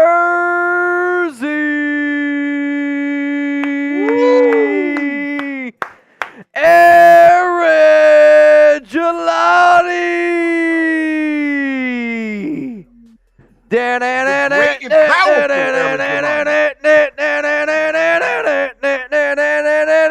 Aaron Gelati. Everybody spam Aaron Gelati right now. Just go, baby. Oh, man. I love Aaron, it, man. message me on Venmo. Tell me what number you want, what color jersey, and what you need on the back of it. Woo! Oh, you could still hear it. It's electric. All right. Wow. Well, good news. We just took down Dolphins today. So somebody go get Will. He owes me a beer bong. Wasted, how you feeling? I'm feeling excellent, brother. Like, you know what, man? Coming on this show, again, pause, I'm sorry. It's like a shot of adrenaline, man. It's like a shot of adrenaline. I love it over here, man. Appreciate you. I appreciate the invite, man. And I'm ready to go on ahead. And even though I'm not a huge drinker, Mitch, I will go down into the debauchery of drunkdom with you, man. Just because it's my guy, Mitch, man. Well, it's greatly appreciated, and I know you're not a big drinker, so you don't have to get too wild if you don't want to. I don't want to pressure anybody in anybody's certain situations. However, you do owe me a shot. And Aaron Gelati, you just got yourself a brand new Raiders Report jersey. You know what? Wasted. Let's do it. When you're ready, I'm ready. I'm ready. It's also our Dolphins host is going to come on the show, Giggity, in a Dolphins costume, and he's going to have to do a beer bong. But you know what? With Wasted. a Dolphins costume? In a Dolphins costume. If we got another $100 super chat,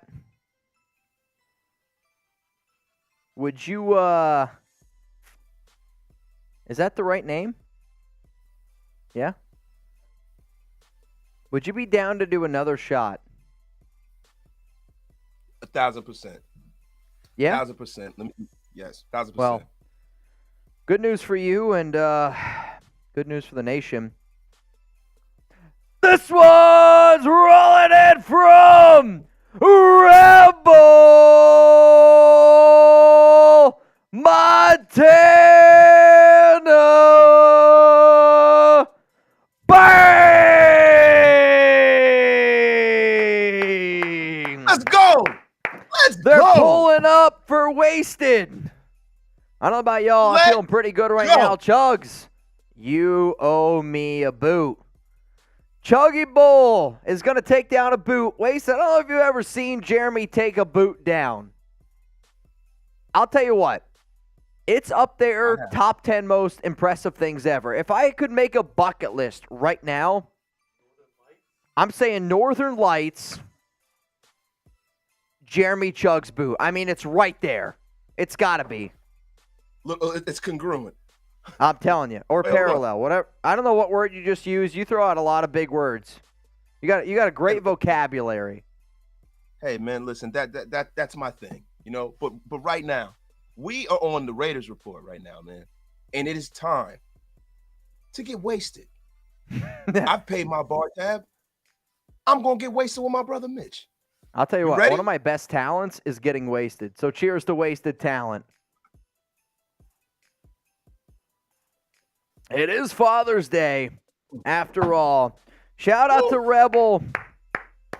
Shout out to all of the legends here on today's show. I mean, Aaron said how much to get a jersey, and he's in there. And he's all about it, man. What up, Raider Rob? What up, El Loco? You know, so one of the things I like to do here, Wasted, is get the audience going, get them interactive, because my show is built on, hey, I can't do what I do if it's not on them. So here's what I want y'all to do. Spam Wasted right now for a shout-out. If you want a shout-out here on the Raiders Report, I want you to start spamming Wasted. And you could spam it once. You could spam it twice. Keep it going here. And if you see your name down in the comments, Wasted. Yeah, I know. I spilt my beer on my phone. It's fine. You give him a shout-out right now here on the Raiders Report. And Jeremy, when you're ready to knock back that boot, I want you to show everybody how it's done.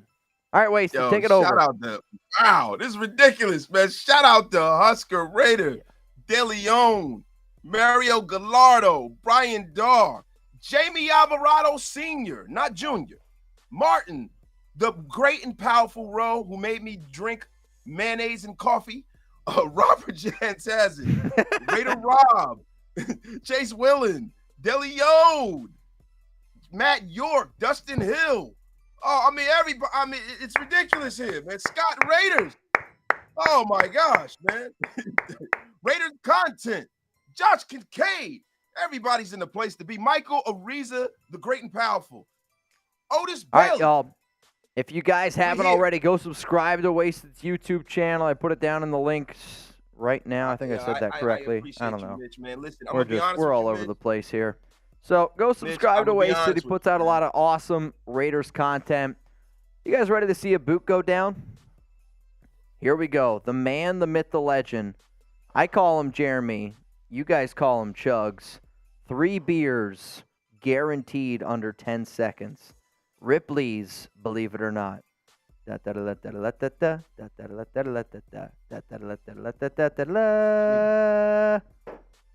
can't even be. That's not even real. That can't even be real. Bro, did you drink that fast? He said, did you drink it that fast? Can't even talk right now. The answer is always yes. Oh, my gosh. So the key is he's got a hole below his belly button and in the back of his neck. It just flows right out. I'm telling you right now, one of the best parts of when we went out to Vegas last week where people were like, I want to see Jeremy do a boot. Rebel didn't believe it. Rebel, you're watching right now. He was out there. Rebel said, Wasted, I watched it live. It's crazy. I'm telling you what right now. Bro. It's unhuman.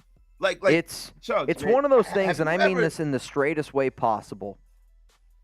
Watching a man take down 3 beers like that kind of makes you get a little bit of a tingle down there. I'm not going to lie. Watching Chugs take down 3 beers, it's impressive. And if you don't get a little bit of a tingle, you probably eat corn the long way. Let's go to D. Harris. I was thinking maybe we need a creative play caller and some playmakers like Tucker, the kid we drafted. What do you think about Trey Tucker, Wasted? Man, I love Trey Tucker, man. And I think Trey Tucker can be that kind of player that's a home run threat in his offense. You know, Devontae Adams is definitely a home run threat. But Trey Tucker, out of the slot, returning kicks, you know, like that's something we've been missing a long, long time. You know what I mean? And he's the kind of player that can get us points that we weren't expecting to get. He could score from anywhere in the field, man. I think it was a terrific draft pick, man. Terrific. I think the one thing that Trey Tucker does offer our offense is the versatility, right? And, you know, I always talk about Divine Diablo because I think for a long time this Raiders team has been looking for that versatile safety linebacker hybrid. And I think a lot of NFL offenses are looking for that, and I hate using the term Swiss Army knife because it's never worked out for me when I've done the show. But when I think about Trey Tucker, I think that's how they might want to use him. Like, they want to use him in special teams. Yeah. They want to use him as a gadget player in the run game. If they want to throw a screen to him, we know McDaniels loves those on third down. If they want to use him as a deep threat, if they want to use him over the middle in the slot, they can do that because there's no disputing that he is an incredible athlete, that he has quick twitch, great acceleration, and he might not make a lot of, Or he might not have a lot of catches. He might not have a lot of yards, but he's going to impact the game because as a defensive coordinator, you have to respect that athletic ability. Like, yes, sir. He's a home run threat from anywhere in the field. I see the thing about Tucker. I think he's going to surprise a lot of people. I think he's going to get more touches than a lot of people think. The way that Jimmy Garoppolo is a guy who throws to the middle of the football field a lot. I think Michael Mayers is going to eat in this offense, and I think definitely Tucker's going to eat a lot in this offense because I think, Jacoby Myers being, having the size that he has, he can play inside or he can play in the slot. I think Jacoby Myers is going to be outside opposite of Devontae Adams. So, Tucker is definitely going to get a lot of touches over the middle. So, yeah, that guy, I'm telling you, to me, I'd be disappointed if he doesn't score more than 5 touchdowns this year. 5 touchdowns is a big number. That's a big number. Yeah, but it is a big number, and I know that a lot of people are expecting him to just be a gadget player, but I don't think that this team is really sold on Hunter Renfrow. I think that Hunter Renfrow's style of play isn't something that fits with Josh McDaniels' offense. Josh McDaniels is more of a precision-based guy. Hunter Renfrow does a lot of backyard stuff. You know what I mean? A lot of broken plays, and him and Derek Carr had kind of a synergy. With Trey Tucker, I think that Trey Tucker is going to get a lot of Hunter Renfrow's touches. And I think the only reason why Hunter Renfrow is still on this team is because they can't find people that are willing to play ball with them and offer them the kind of compensation that will make sense for the Raiders. Yeah, I don't disagree with it. I put it out on Twitter that Rashid Shaheed, the slot receiver for the Saints, their starting slot receiver, he got hurt, I want to say about a week ago. Now, they don't think it's going to be too serious, but that's a team that I could absolutely see trading for Renfrow. And a Renfrow deal might actually not happen because a lot of things that you said. They haven't got any inquiries yet, and I don't blame a lot of NFL teams because of how much money they would have to end up paying him. On top of that, the draft capital, but at the NFL trade deadline, November 1st, could be something. Wasted. My next question to you is this. We got a Chargers, a Broncos, and a Chiefs. Eat corn the long way shirt. If you had to get one of those shirts, which one would you get? Chiefs, it would Broncos, definitely be Chargers. The Kansas City Queefs. City Queefs, definitely. Yes, they definitely eat corn a long way. I mean, have you seen Patrick Mahomes' nose? Have you seen that the beak that he has, kind of that beak that he has disguised as a nose, man? Have you seen Travis Kelce with his punchable face? Have you seen Andy Reid? Andy Reid definitely eats everything, and he eats the long way. Definitely Andy Reid's not afraid to get after it. That I know for a fact. So on today's show, we're going to be doing a raffle, okay? So we're doing a raffle, and the winner of this raffle is going to get a Chiefs, Broncos, Chargers, Eats Corn the Long Way shirt. Whoever ends up winning, you get to decide what shirt you want. All you got to do, message Jeremy Chugs on Twitter what shirt you want. So we're about to spin a wheel here, Wasted. This is the last chance to enter the raffle. Every $10 super chat, you are entered to win. Jeremy's going to spin this wheel. That way you guys can see it. There is no disputing about it whatsoever. Jeremy, we're going to let 60 seconds go. $10 super chat, you are entered to win. Rebel said, put 30 seconds. All right, Rebel, you're going to get 30 seconds. 30 seconds on the clock right now. While we are waiting, Wasted, I got another question for you. Sure. So, how many wings do you think you could eat in 10 minutes?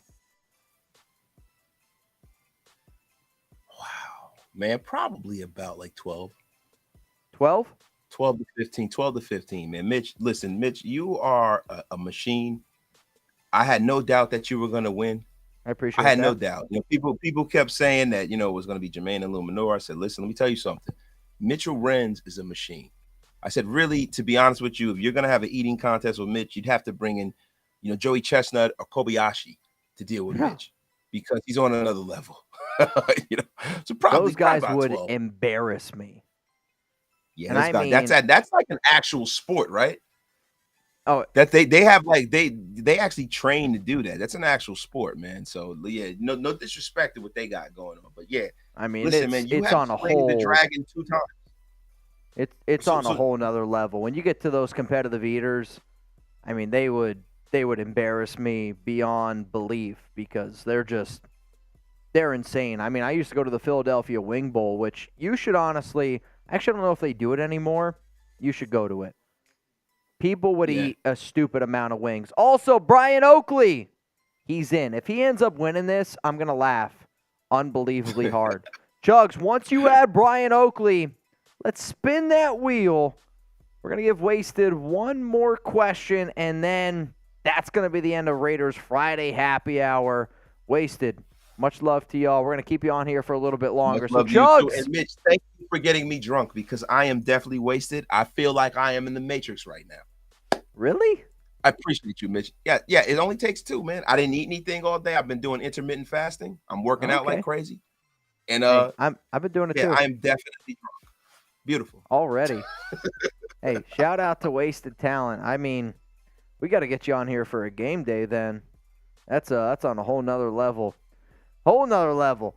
All right, Jeremy, I've been patiently waiting. Who's going to be the winner of our Corn the Long Way shirt? Chugs, 3, 2, 1. Who's going to win?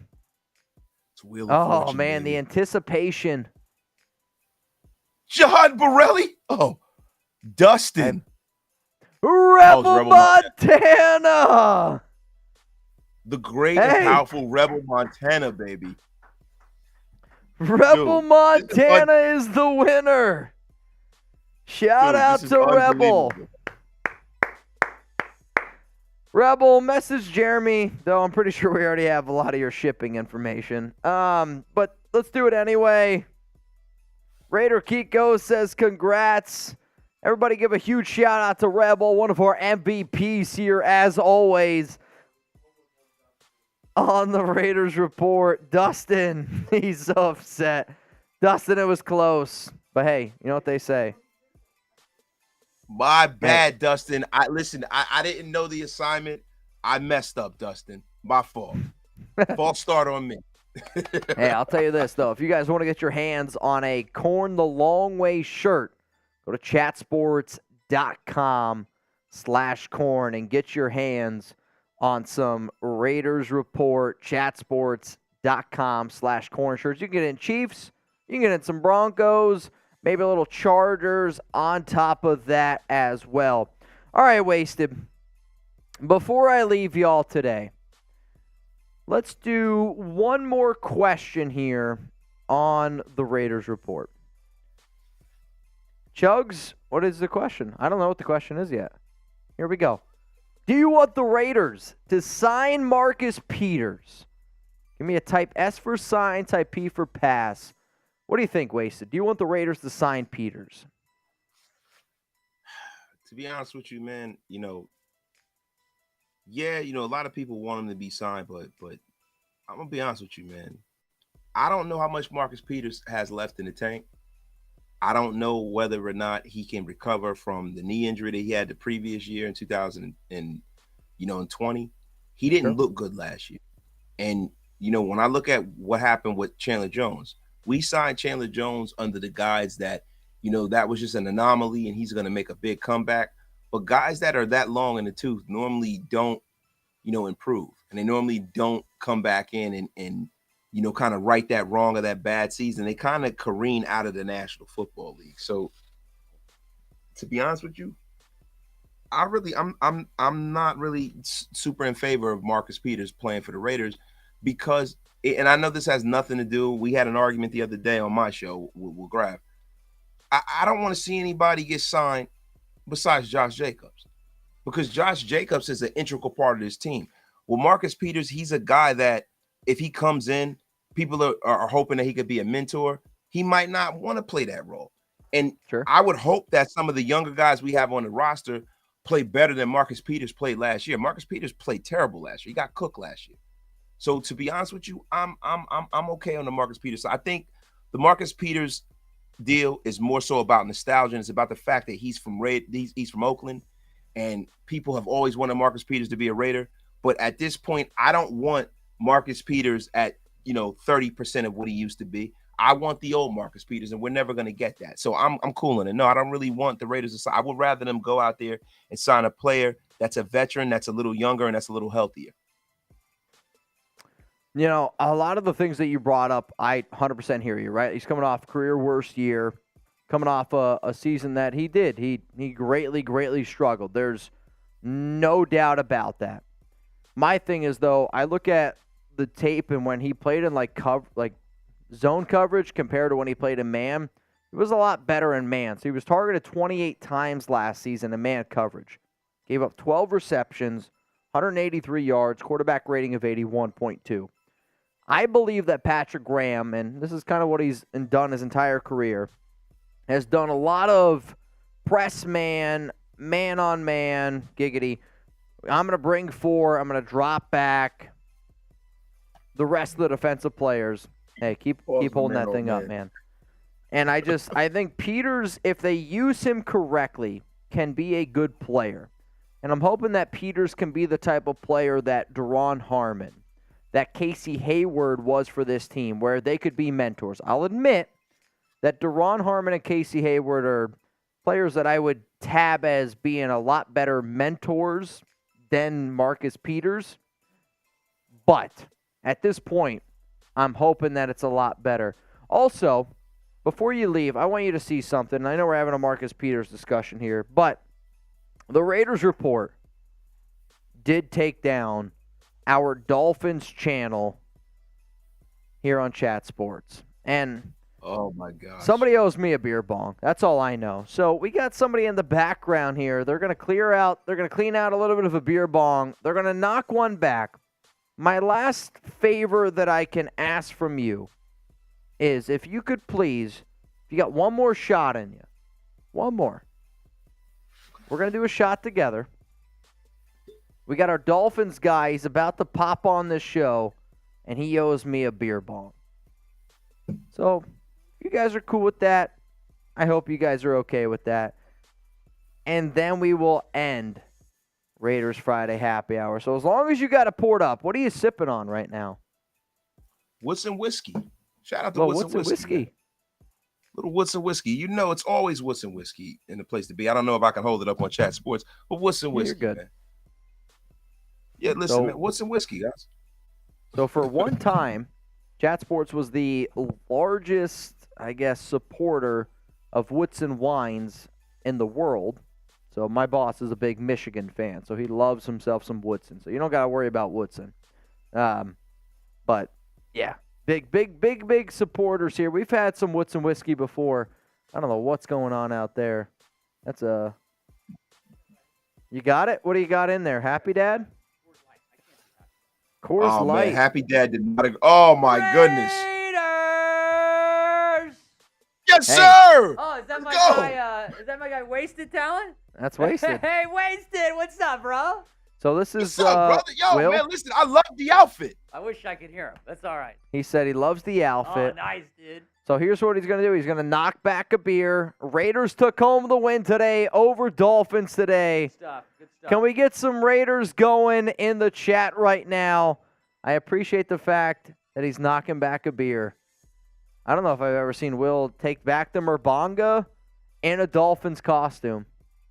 Dude, the costume is goated. I love it. The costume is goated. I think when my daughter gets married, I'm going to wear that outfit, man. All right, man. Shake that fin.